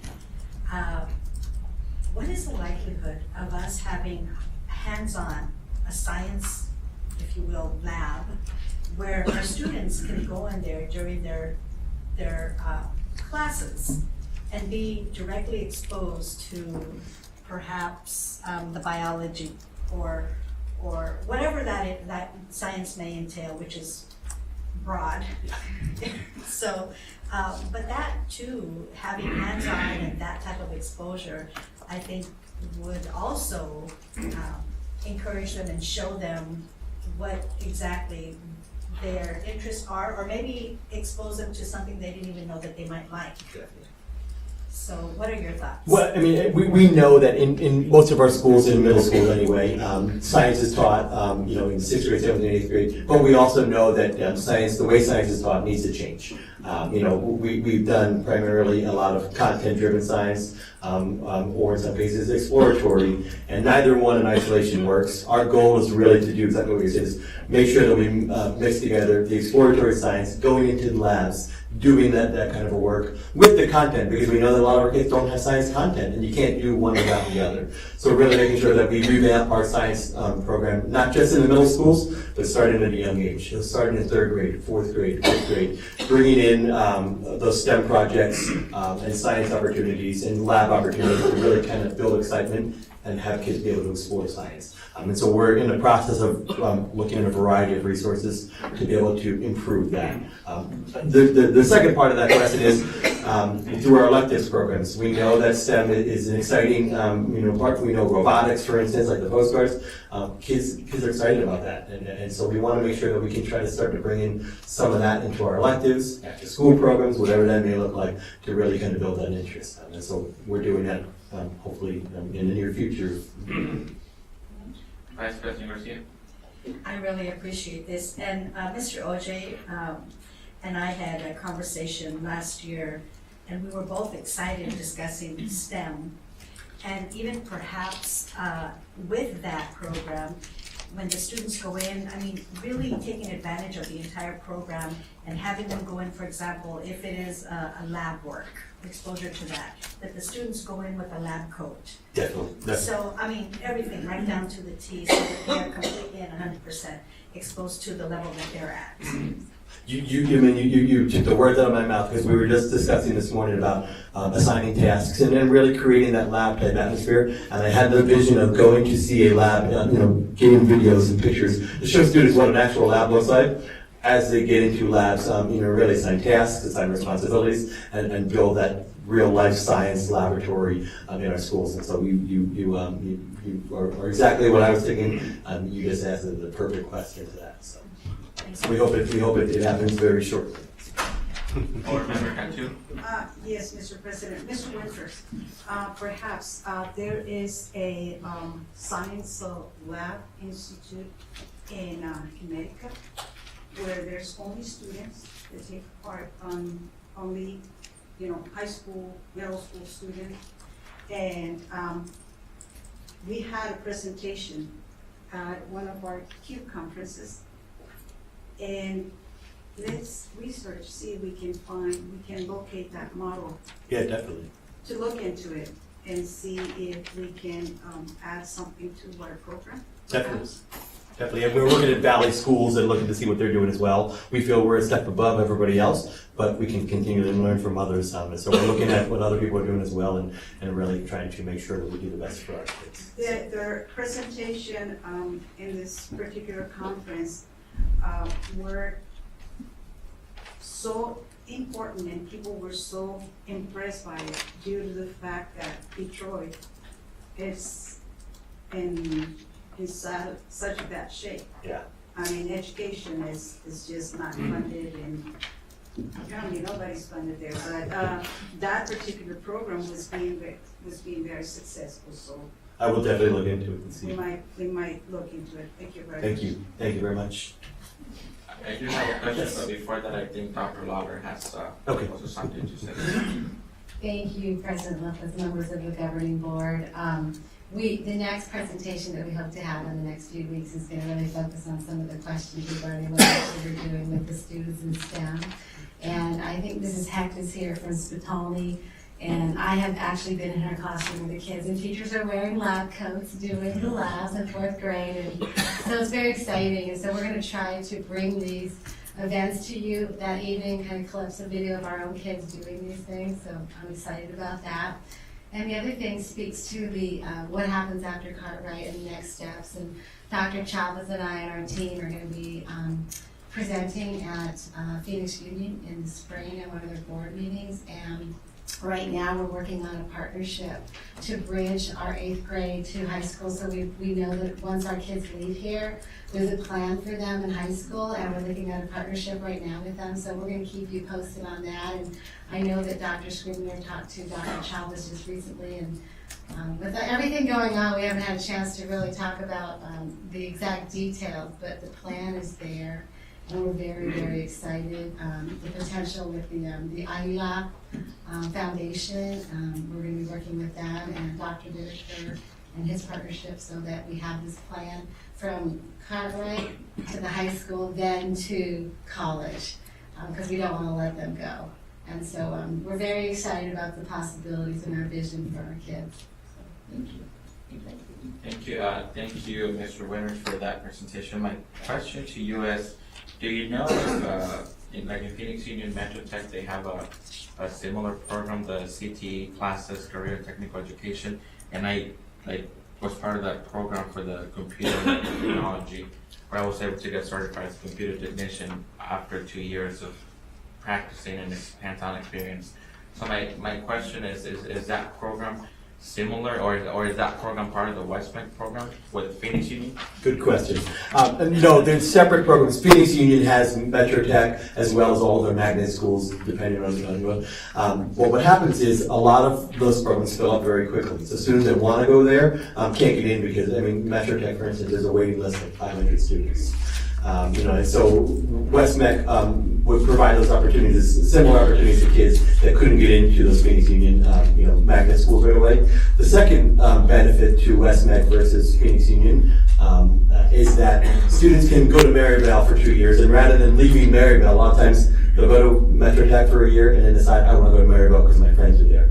So they can go to the Maryville and still continue to go to Maryville while attending Westmeck as well, because you go there typically at your elective time and typically into the evening classes. They're like 4-hour classes. So you would do all your classes at Maryville and then leave to go to Westmeck, for the remainder of the afternoon into the evening. And so that provides those opportunities to kids that otherwise wouldn't go, to a type of program like that because they wanted to go to their own school. Phoenix Union has phenomenal programs, but we know that there's such a large need for kids that want to get into those programs that just can't. That Westmeck is just another opportunity for our students, but very similar programs. Thank you. Can we get a copy of like the campuses that have the different programs probably at the next board? For Westmeck? So for Westmeck, so that we can have, as we speak to students and to the community or to parents, we can, let them know that, where the certain campuses are located. Yep. I've got a PowerPoint. In fact, they just sent me one last night because I'm getting ready to do the parent presentation. They just sent me a brand new PowerPoint that I can send you, and it has all the information, as well as the 2 new locations they're going to be building in the next couple of years as well, Surprise and out in Towson. So yes, I can definitely give it to you so you guys can see that. Plus, Westmeck is in the process of getting me handouts for all our counties, so they can begin to hand those out to students that don't know about the program as well. So, thank you. You're welcome. Yeah, Mr. President, governing board members, Mr. Winters, I would also suggest that we give governing board members each of the Phoenix Union High School their particular specialty and their magnet program that they have. That way, when they do speak to children or students, they have a good idea of what Phoenix Union has to offer and Westmeck, because they have the opportunity for both. So that would be nice. And Mr. Winters, we do honor and we would like some of our kids to go to the U of A. I'm a ASU graduate, and I love ASU. I also love NAU, and I kind of like U of A. But we won't mind if our students go to U of A either, because when they go to the U of A, they could get a doctorate degree and perform many things and become physicians, etc. So I know that you feel the same. I broke down and bought a shirt. I have a U of A shirt, so I'm a wildcat at heart, I guess. But I know you feel the same way, so we appreciate your presentation, and again, we'll give you an update really soon on the STEM program. Okay, thank you very much. That concludes my update. Thank you. Thank you. We now move to item F2, board update. So we'll start with board member Hernandez. Well, thank you, Mr. President, fellow board members. I've been preoccupied with many other endeavors, but I'll share a piece of what's related to the conversation today and my work as a board member and as a parent in this area. I've been a part of the advisory committee with Maryville High School and have been attending meetings since October regarding the bell schedule and the incorporation of the tutoring as well as the college prepared for readiness component to the day schedule. And I just learned that this is not the first time that it's been addressed by the site, as it's been overturned the last 2 years, making Maryville one of the last 2 out of 10 that have not incorporated this. And constant discussion with parents and administrators, teachers regarding how we looked at data. And I was very shocked, and I think I shared this at a previous meeting, where we've come, we're faring extremely well, because I had an impression or a Phoenix Union as being far more advanced because of the age level and that they're working with. And to my surprise, I heard teachers for the first time talking about that. I asked the data on how do you manage and know where the kids are at, because we're talking tutoring those that need help. And there were teachers that said we don't have access. We have never seen the results, which I thought was how can that be happening? And knowing I'm so glad for my journey here and my participation in this board, because I know quite a lot about the topic, and questioned the process and questioned the district, and in fact made a public records request for data. So much that, long story short, we had our meeting to discuss and vote on the bell schedule. And parent participation has greatly increased, and we had 70 parents meeting with the advisory, as well as administrators, that have been involved in this long process. And to my surprise, what happened, the outcome was what we already knew. Teachers don't want to incorporate this because it means added work. But it's being implemented and it's being successful in other campuses. So it doesn't surprise me with the demographics that we're working with, and the frustration, a level of frustration as to how the willingness to not move forward on it. So it's a very critical issue, and the fact that we're a feeder school, and I'm glad that we're going through this now, because that's exactly what the school that we feed into is trying to implement. So they're not even there yet. There's all these other programs. There is WestMec, but how do we get our kids ready? And so, and that number, I just can't erase it. 28 that go on to pursue a higher education, which for me remains a focus. And so we're going to be addressing the school board along with those 70 parents, because I attended my last meeting that was very heated, and I've never before in my whole life, even considering the names I was called to at a previous board meeting a few years ago, I have never been so humiliated as a parent, and being talked down to as if I don't understand how to best help my child at home, and the lack of willingness to hear me out as a parent, as well as many of the other comments that were heard, and very passionate parents where the education, the system is failing them. So anyway, those are my comments, and I continue to work with them, and we'll keep you abreast as to what happens. But thank you. Thank you. Board Member Cantu.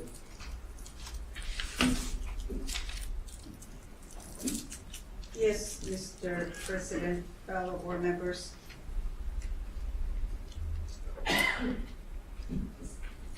I'll be very short today. Go watch The Theory of Everything. So you get inspired again, you get energetic, and unbelievable, really. I don't mean for you to go right after a board meeting, but it'll be inspirational. Thank you very much for being here, for your support, and for all the work that you do. Thank you. That's the end of my conclusion, Mr. President. Thank you. Board Member Gomez. Yes, thank you, Mr. President and fellow board members. What an exciting 2 weeks I've had. As part of my role as Deputy Chief of Staff for now Supervisor Gallardo, one of my jobs is to monitor legislation. It's going through the legislature, and it's been a dynamic couple of weeks for education. I've just been closely monitoring the bills and reading up as much as I can, and getting those updates from ASBA and learning as much as I can, knowing how those bills implicate our students in our schools. So that's one thing that I'm working on. On Tuesday we had an opportunity to lobby day at the state capitol, so I was there for a brief moment, and there were a lot of school board members there, and a lot of parents and teachers and just everyone who was encouraged by the school funding that we're needing. So and I encourage teachers, having worked in local, state, and federal government offices, I know your calls and your emails matter. So I would recommend, if you're pro or con for the piece of legislation, please let your legislators know. It does make a difference, even if it's call and email. I know when I was working for Congress, daily my boss would ask, how many calls or emails did we receive on this bill today? So that's very important. We would like for you to take that home with you. Another thing that we're rolling out in our office is Supervisor Gallardo has implemented a Gallardo Youth Development Initiative, and where our office is going to be helping those underprivileged children in our district who may have challenges outside of the classroom, whether it be teen pregnancy, drug abuse, bullying, you name it. We've talked to many community organizations and community leaders and getting them on board in helping something that's missing here in our district, and we're going to be moving forward with that as you know, it's going to be growing. So I'm looking forward to that expanding. Also, our office sponsored a Little League team. So they're going to be kids from the ages of 9 to 12, and we've been blessed with support with various local organizations to help these children who may not have the funds to pay the fee and to pay for their bat and ball and their uniforms. So that's another big project that we're doing. Also had the opportunity a couple weeks back. Another part of education is the Job Corps. Job Corps has this program called Shadowing on Grand Holiday, and we had 4 Job Corps students shadow Supervisor Gallardo. I was a liaison through this, and we took them to the elections department, county elections department, and the justice court, and they were able to go into a courtroom and have a one-on-one with the judge. They sat in the jury, where the jury would sit, and got them excited and just motivated and giving them options once they leave Alcohol, that there are other options in careers for them out there. Many of them are in security. A couple of them wanted to be police officers. So it was a great day. Every day has been a great day. So I just wanted to share with you what has been going on in my neck of the woods. Thank you. Thank you, Vice President Garcia. Thank you. I think I need to change my seat over there because by the time Mr. Gomez goes, I'm speechless. Thank you. That was a lot of good work. As for me, I just wanted to say thank you to Mr. Winters. That was a wonderful presentation. I look forward to hearing more on our STEM program. And congratulations to Ms. Marisco for your Superintendent's Award. And Dr. Chavez, once again, I'd like to thank you for the information that you shared with us. And that will conclude my report. Thank you.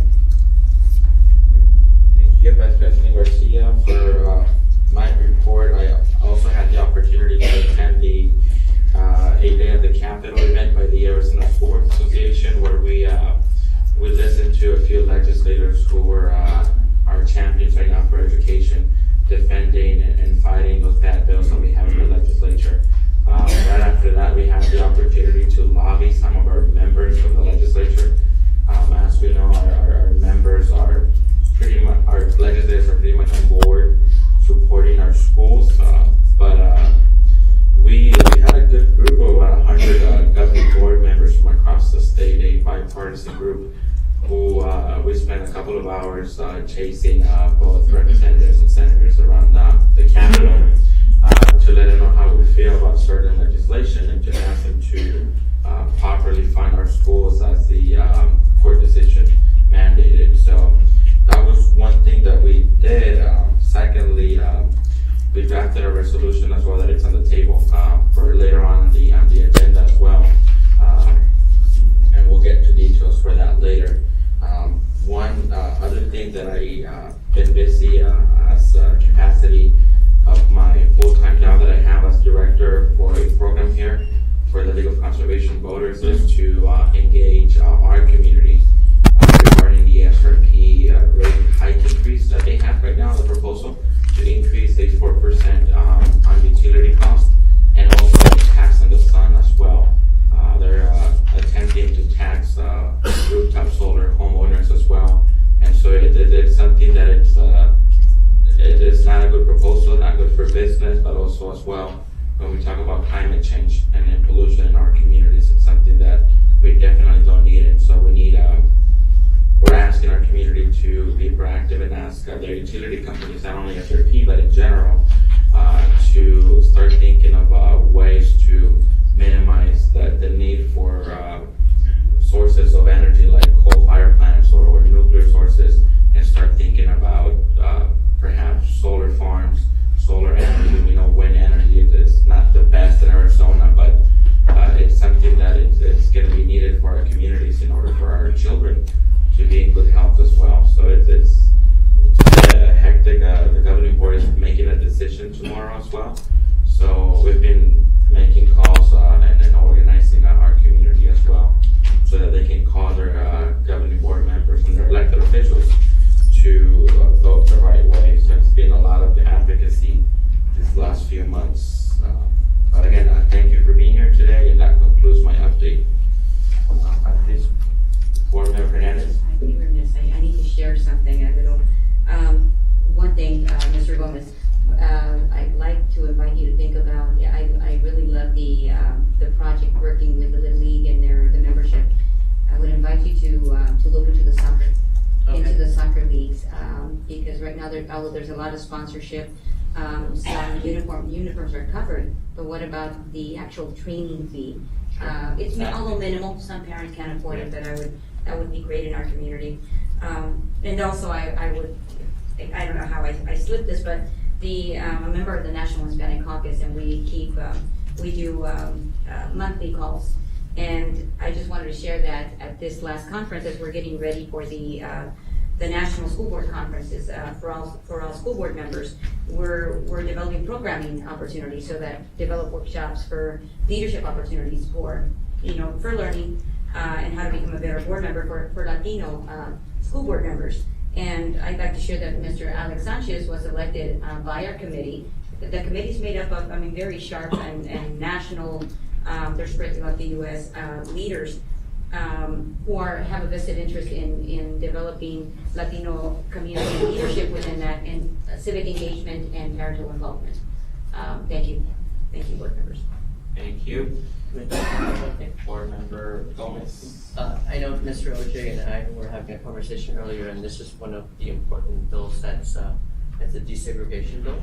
So Cartwright School will be losing millions of dollars, and but just informed before I got here, I text a friend of mine out at the legislature. It looks like the bill is ready. It's in the Senate. It's currently being held, but it looks like they have the votes, so we're not to. Just wanted to share that good news that I just got.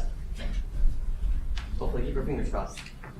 Thank you, Board Member Gomez, for that wonderful update and those news. We will now move to item G, talk to the public. Do we have any requests? No? Any member wishes to address the board for last chance? Hearing none, we move to item H, consent agenda. Dr. Chavez. Yes, Mr. President, governing board members, the administration recommends the governing board approve the consent agenda as presented. Board members, do I have a motion to approve the consent agenda? So moved. It's been moved by Board Member Hernandez, second by Board Member Cantu. Any discussion? Mr. President, and fellow board members, Board Member Gomez. Yeah, after reviewing, I just need to make a couple of some corrections on it, and that is on page 33. It has Mr. Lopez listed on twice on his vote. That's regarding the previous board meeting, correct? Yes, the previous board meeting. My vote, you have Mr. Lopez down correctly as a yes vote, and again, you have his name as a no. I'm sure reflect my vote was a no. Also on page 38, I believe you currently have me listed as a yes, and my vote was a no. That's it. We'll listen to the recording. Okay, thank you. Mr. President, I have a question. Dr. Chavez, are these minutes taken right off the recording process here? Mr. President, Mrs. Cantu, yes, we do record our governing board meetings, and Elsa and Christine both listen to them, and then they accumulate the data from the recording and make minutes from that. Thank you very much. Yes. Any other discussion? Hearing none, all those in favor, signify by saying aye. Aye. Aye. Those who oppose, say nay. Hearing none, motion carries. We now move to, I'd like to take a moment, Mr. President, governing board members. I'd like to congratulate Mr. Nick Radovich. He is the new Director of Human Resources, commencing in the 2015-16.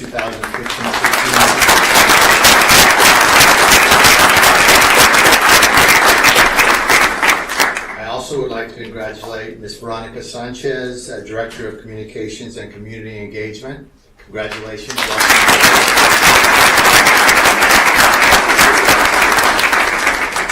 And I also would like to congratulate Debbie Kinsley, the Director of Math Science, commencing the 2015-16 school year. Congratulations to all three.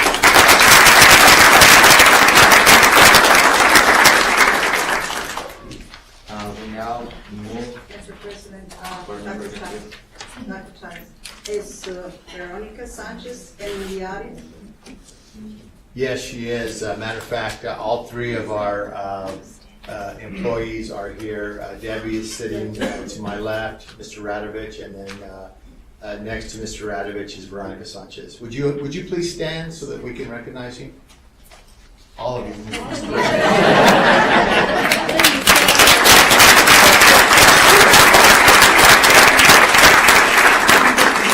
Thank you. Appreciate your time, and welcome aboard to the Cartwright family.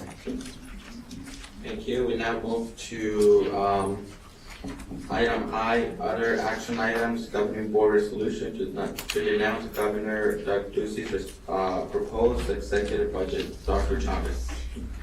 Yes, Mr. President, governing board members, we propose that the governing board approve the resolution to denounce Governor Ducey's proposed executive budget.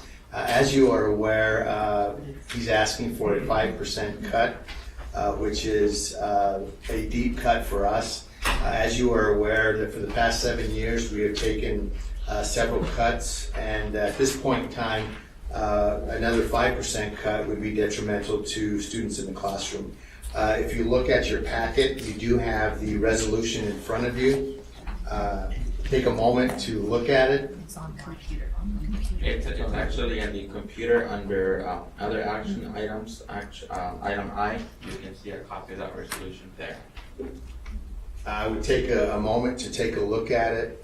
The Cartwright School District would experience some cuts in several areas if in fact that 5% reduction comes through. What we want to provide our students is all-day kindergarten. At this point in time, what occurs is that the state provides funds for half-day, and as all of you are aware, full-day kindergarten is essential not only for our students but for every child. And we want to continue to be able to do that. And we also want to continue to have support in the classroom. We have several positions in our school district where support is there for our teachers in the classroom. And we also want to continue to have a process where educational services gets involved in that process at the site level. And those are several positions that we, of course, cherish because that's what that's the type of support that teachers and administrators need. We're at a school district that provides that type of support. Many others don't have those positions, so they don't have that opportunity to be in the classroom and work with teachers and students. But we want to continue that process or that formula to success. So we hope that you concur with us and would approve this denouncement of Mr. or Governor Doug Ducey's executive budget. Board Member Hernandez. I have a question, Dr. Chavez. Is this being done in collaboration with other school districts? Mr. President, Mrs. Hernandez, there are several other school districts that are doing it.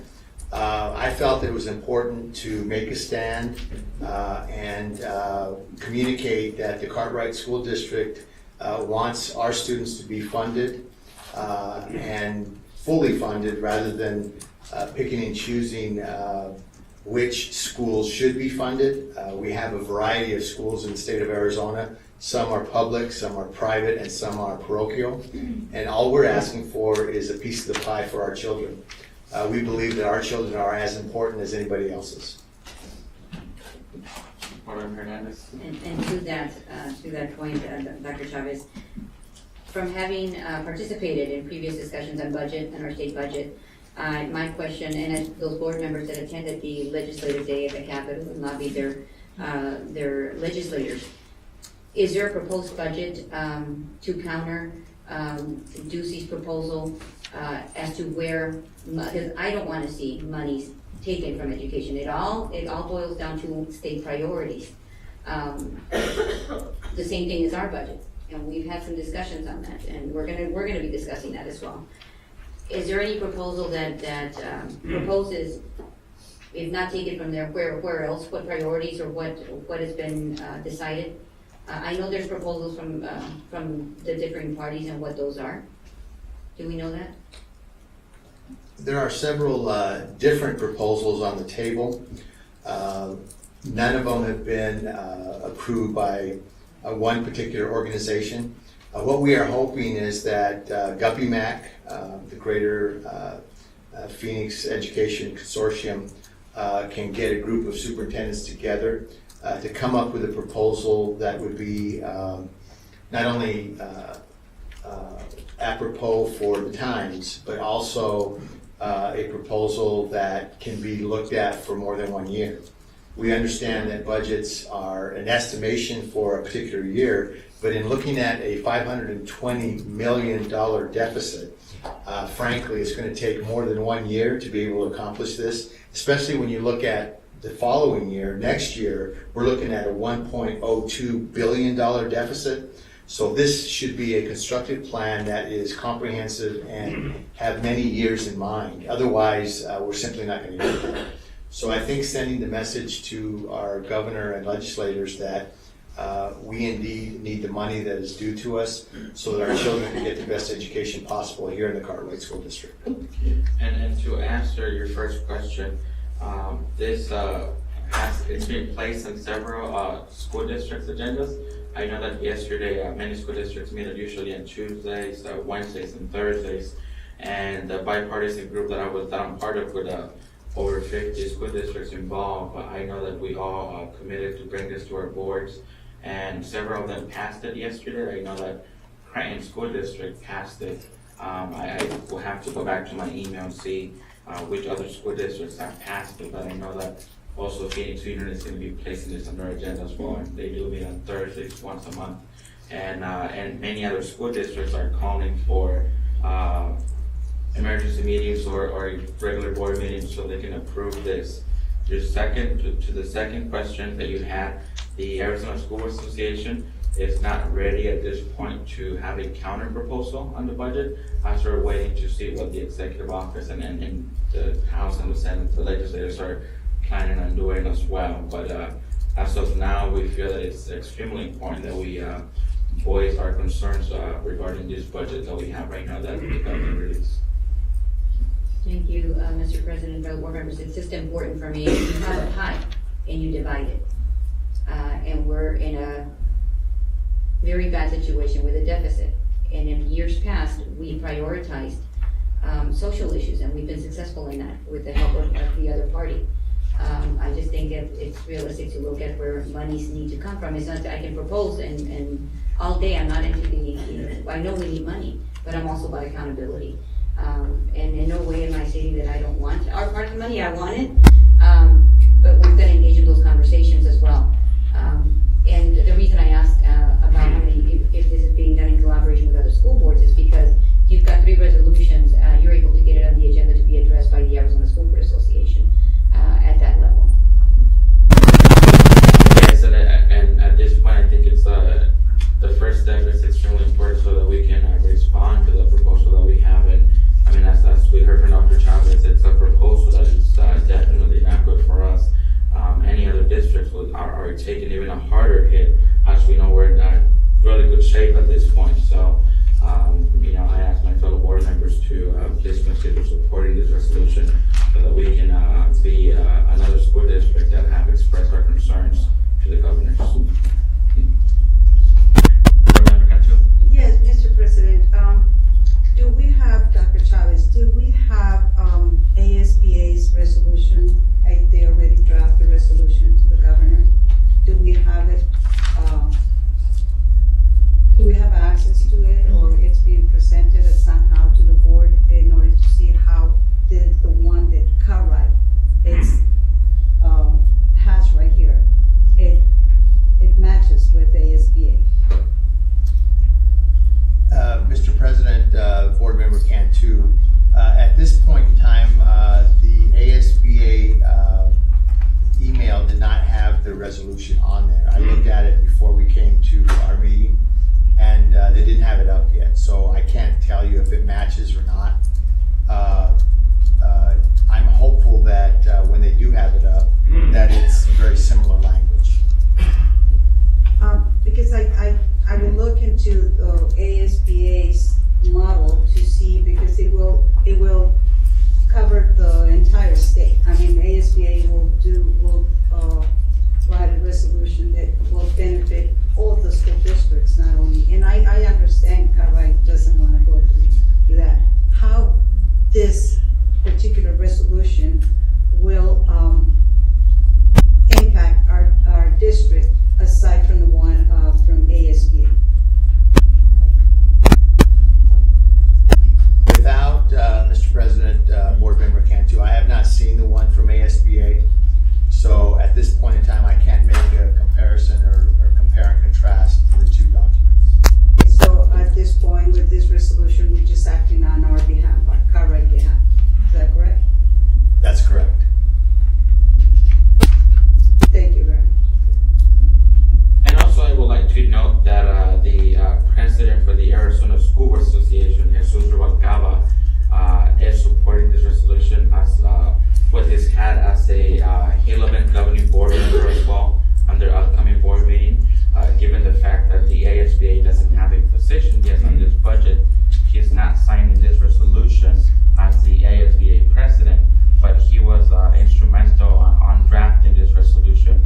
And I believe that the attorneys for the ASBA also were okay with Mr. Rubalcaba signing as the Hillman governing board member to sign off on this resolution. So I honestly don't see why we shouldn't support this resolution, and I don't see why we couldn't support a resolution from the ASBA if it were to come out on the next few weeks. Board meeting. And again, at this point we have to do everything that we can to show that we're not supporting this budget, either by phone calls, going to the legislature, placing those emails, and this by supporting the resolution. This is not just going to be Cartwright and 2 or 3 other school boards. This is going to be, you're going to see a wide support from governing board members, both some of those legislators, some of those governing board members are also state legislators, and it's also a bipartisan support. You have Democrat and Republicans and independent governing board members who have signed on to this resolution as well. So this particular resolution was dropped by Jesus Rubalcaba? That's what you're trying to say? This resolution was drafted by 50 or more governing board members, and Jesus Rubalcaba was one of the governing board members. As a matter of fact, governing board member Rubalcaba and President Rubalcaba was the one that brought this group together of 50 governing board members to work on this resolution, given the fact that the ASBA is not ready to enact and take a position due to diplomacy or process. He's acting as his powers as a Hillman governing board member as well. So there's going to be a point where the ASBA will be able to have a counter proposal and have a resolution to send to the governing boards if they choose to adopt the same resolution. But he did put this group together, and he did draft the major parts of this resolution with his powers as a Hillman governing board member. And we know that he's the president for the ASBA, so there was no conflict by him being part of the process.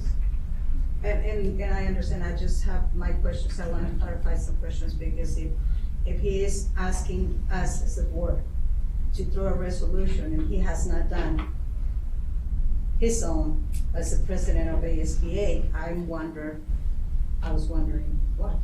The reason for that is because the ASBA it's really active at the legislature, and Ms. Hernandez can probably, with her experience in the state legislature, they do take positions on bills. We all get emails from the ASBA, a daily update from Janice Palmer as well, giving us the update on what bills we support and what bills we oppose. But at this point, given the fact that the ASBA is a statewide organization advocating for education, there is a process on which they're not allowed to engage at this point, because we don't, as Ms. Hernandez said, we don't have other proposals to see where are we taking the money from the pie.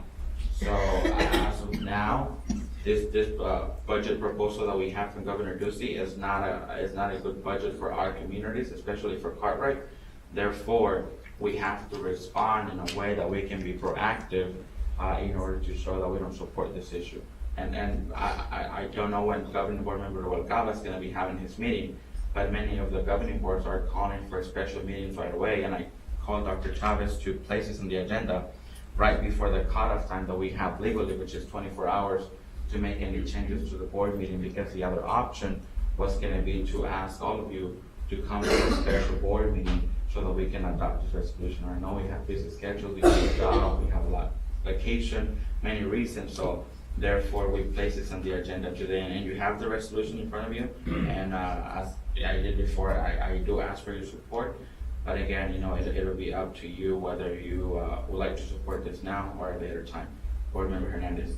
I just wanted to share this with Ms. Cantu, that the process involved for ASBA, they can't take a stance until its membership has voted upon it. The only way they can address it is if a certain number of resolutions, I think 3, is required before it gets on the agenda. So until it's on their agenda, just like our board, they get to discuss and vote on it. Thank you, Board Member Hernandez. Board Member Gomez? Yeah, I just wanted to reiterate something I was mentioning earlier, and the importance of calling, emailing your legislators. This is another powerful piece of language that lets the governor know that education is a priority, and we don't need any more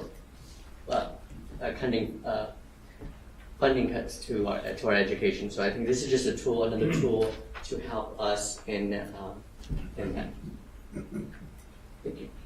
Thank you, Board Member Gomez. Any more discussion? Hearing none, I would like to proceed on a roll call so that we can vote on this resolution at this time. So we do have do I need a motion? Do I have a motion to approve the resolution? So moved. Second. It's been moved by Vice President Garcia, second by Board Member Hernandez. Any discussion? I believe we already had it. Hearing none, we'll do a roll call, and we'll start with Board Member Hernandez. Aye. Board Member Cantu. Aye. Board Member Gomez. Aye. Vice President Garcia. Aye. And I vote aye as well. So it seems that the ayes have it with the unanimous vote. So this resolution has been adopted and passed by the governing board. We now move to item J, other information, discussion items, request for future agenda items, that's information, /discussion at future meetings. Do we have any requests? Board Member Hernandez. Mr. President, fellow board members, I'd like for us to revisit, and perhaps in executive session regarding board violations, or the clarity of that in terms of our roles. And I also like to suggest that we schedule a board retreat, and being that we've got new board members, and for us to revisit our board roles for clarification, and look at other policies that we've outlined at this meeting. Any other requests? Vice President Garcia. Thank you. Question. I'm not sure if this has been requested before, but I'm wondering, is there a possibility of CEA being placed on our agenda so that we can receive updates at our future board meetings? So maybe we can have that discussion?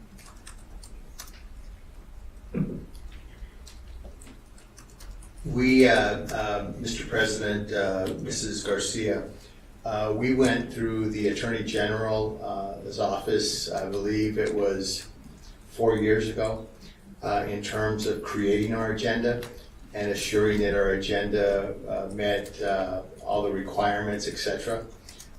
We would have to do the same process, and then the governing board would have to vote on it. If in fact the governing board wishes to make a change to our agenda, we could go through that process through the Attorney General. Board Member Hernandez. And I think I'd invite us to revisit that policy as well, because there is policy regarding the creation of standing committees, and I think it says that we don't. So that's our current policy. Vice President Garcia. I'm not sure that I see them as a separate entity. My short experience as a board member makes me wonder, because of the continued collaboration we have with CEA, I thought that perhaps we can remain as a partnership. And that's how I see it, as a partnership. So I didn't see it in that framework. Board Member Hernandez. Go ahead. Board Member Cantu. Mr. President, Ms. Garcia, how about if we schedule a retreat to look into all those policies that we need to be up to and understand correctly, and then we can bring that back to the table. But not until we are very well informed, educated about what are the do's and don'ts for us as board members. So, I mean, would we be able to add that to some discussion where we can make informed decisions? Mr. President, governing board members, matter of fact, today I was in conversation with Elsa about the board meeting on March 11th, 2015, and we do have some proposed dates that we'll be looking at. Looking at the calendar, what we have at this point in time are several dates in April, and then what we will do, if in fact the board chooses some of those dates, we would talk to consultants and lawyers that are able to provide the services that we want. And then at that point in time, they would look at those dates and see if they could meet those dates. But we plan to bring those dates to you on March 11th. And then after we secure the dates, then we would secure the topics that would be on that particular governing board retreat. Board Member Hernandez. And just to facilitate Mrs. Garcia's question regarding discussion on the policy, we can certainly do that and add it to a retreat agenda so we can overview it. I just want to put your attention to the policy BHD, board communications with the public, as well as BHC, board communications with staff members, and BGB policy adoption, in terms of why we have that. And I know there's a policy that I'm not looking at right now that I read earlier regarding the standing committees and how we don't engage in that, and as to why. So there's a reason it's set up that way.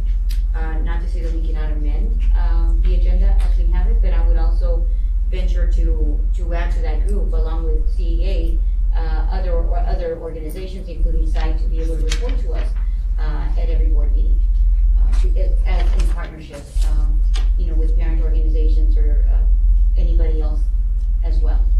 Yeah. Vice President Garcia. Thank you, I appreciate that. I suppose I do appreciate the updates that we receive from Meet and Confer. So maybe that we can have that that same discussion, only in that we're not duplicating it. I mean, does that make sense? Hi, Board Member Hernandez. Mr. President, fellow board members, Ms. Garcia. Then we're delving into the meet and confer process. I know we have a contract, maybe I'm not using the right word, but we've got an agreement in terms of how that, again, we're reviewing board policy, but that deals with personnel and issues, and we've assigned a representative to deal with us, to deal or interact on those issues. That would be another monster in itself with meet and confer. If I'm getting this correctly, you're recommending that we visit the possibility of having meet and confer out in the open, in public? No, public or? not at all. Okay, for interrupting. No, what I'm acknowledging is that we do receive our updates, which is greatly appreciated.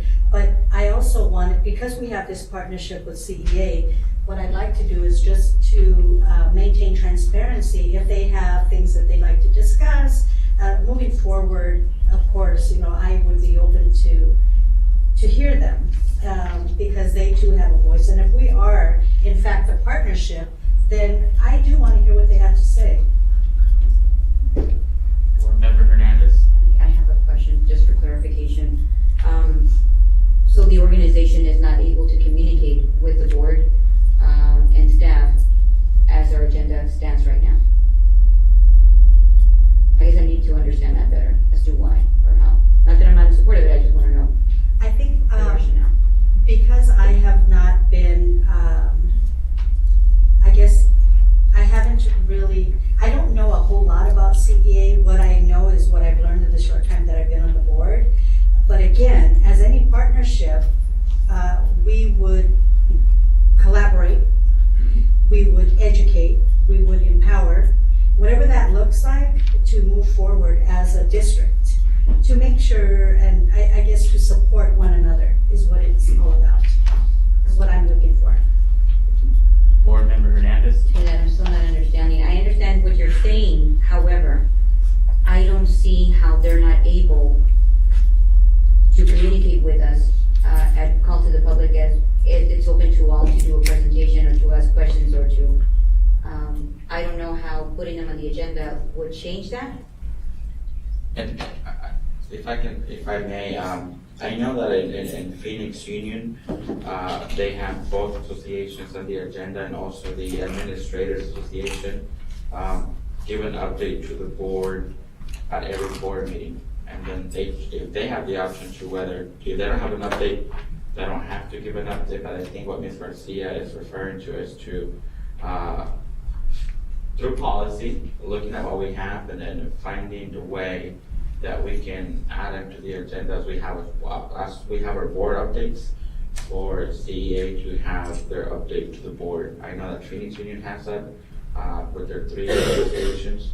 So I think that's, correct me if I'm wrong, but I think that's where you're heading, right? That's exactly it. And I did, when I attended the Phoenix Union Governing Board meetings, I did see that CEA also had a voice there.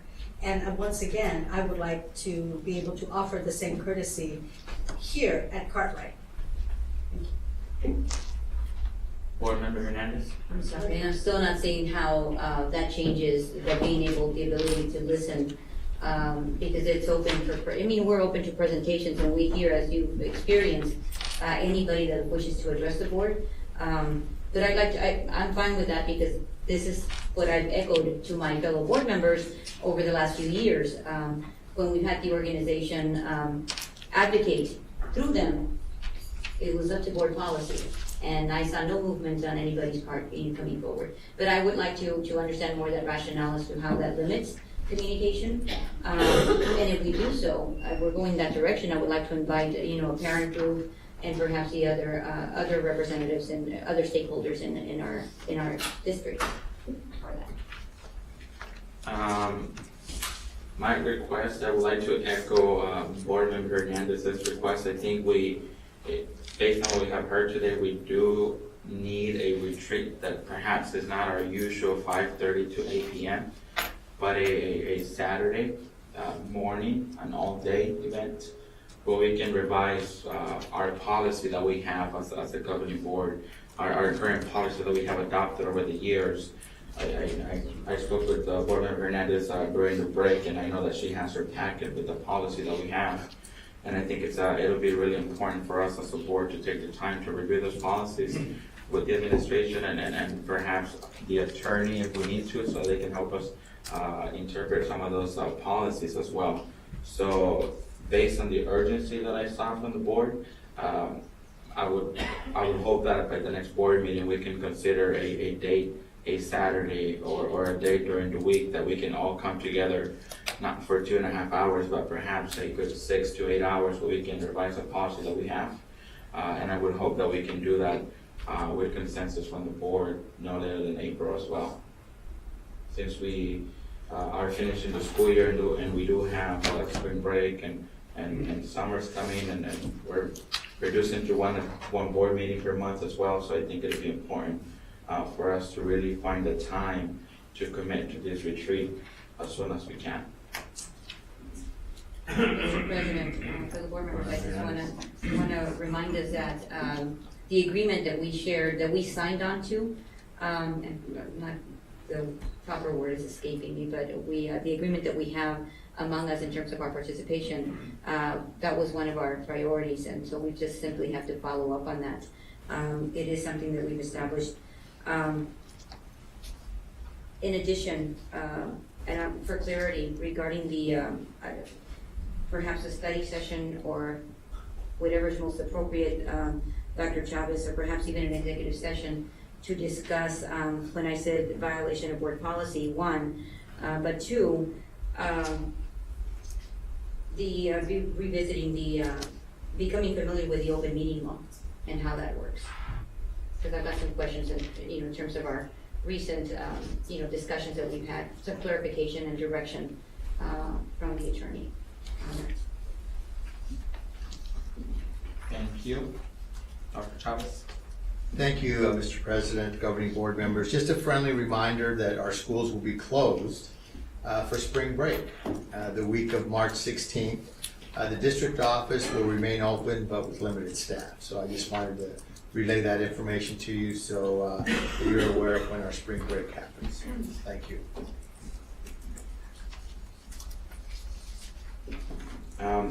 We'll now move to K, announcements of future meeting dates and other routine information concerning the governing board.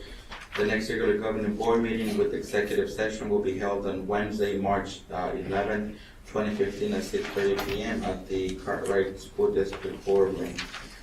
We now move to item L, call to executive session, L1 pursuant to ARS 38.43.A.5, discussion or consultation with the governing board regarding meeting confer updates. Do I have a motion to go into executive session? Second. It's been moved by Vice President Garcia, second by Board Member Hernandez. All those in favor signify by saying aye. Aye. Aye. I vote aye as well, so motion carries. We now move to executive session.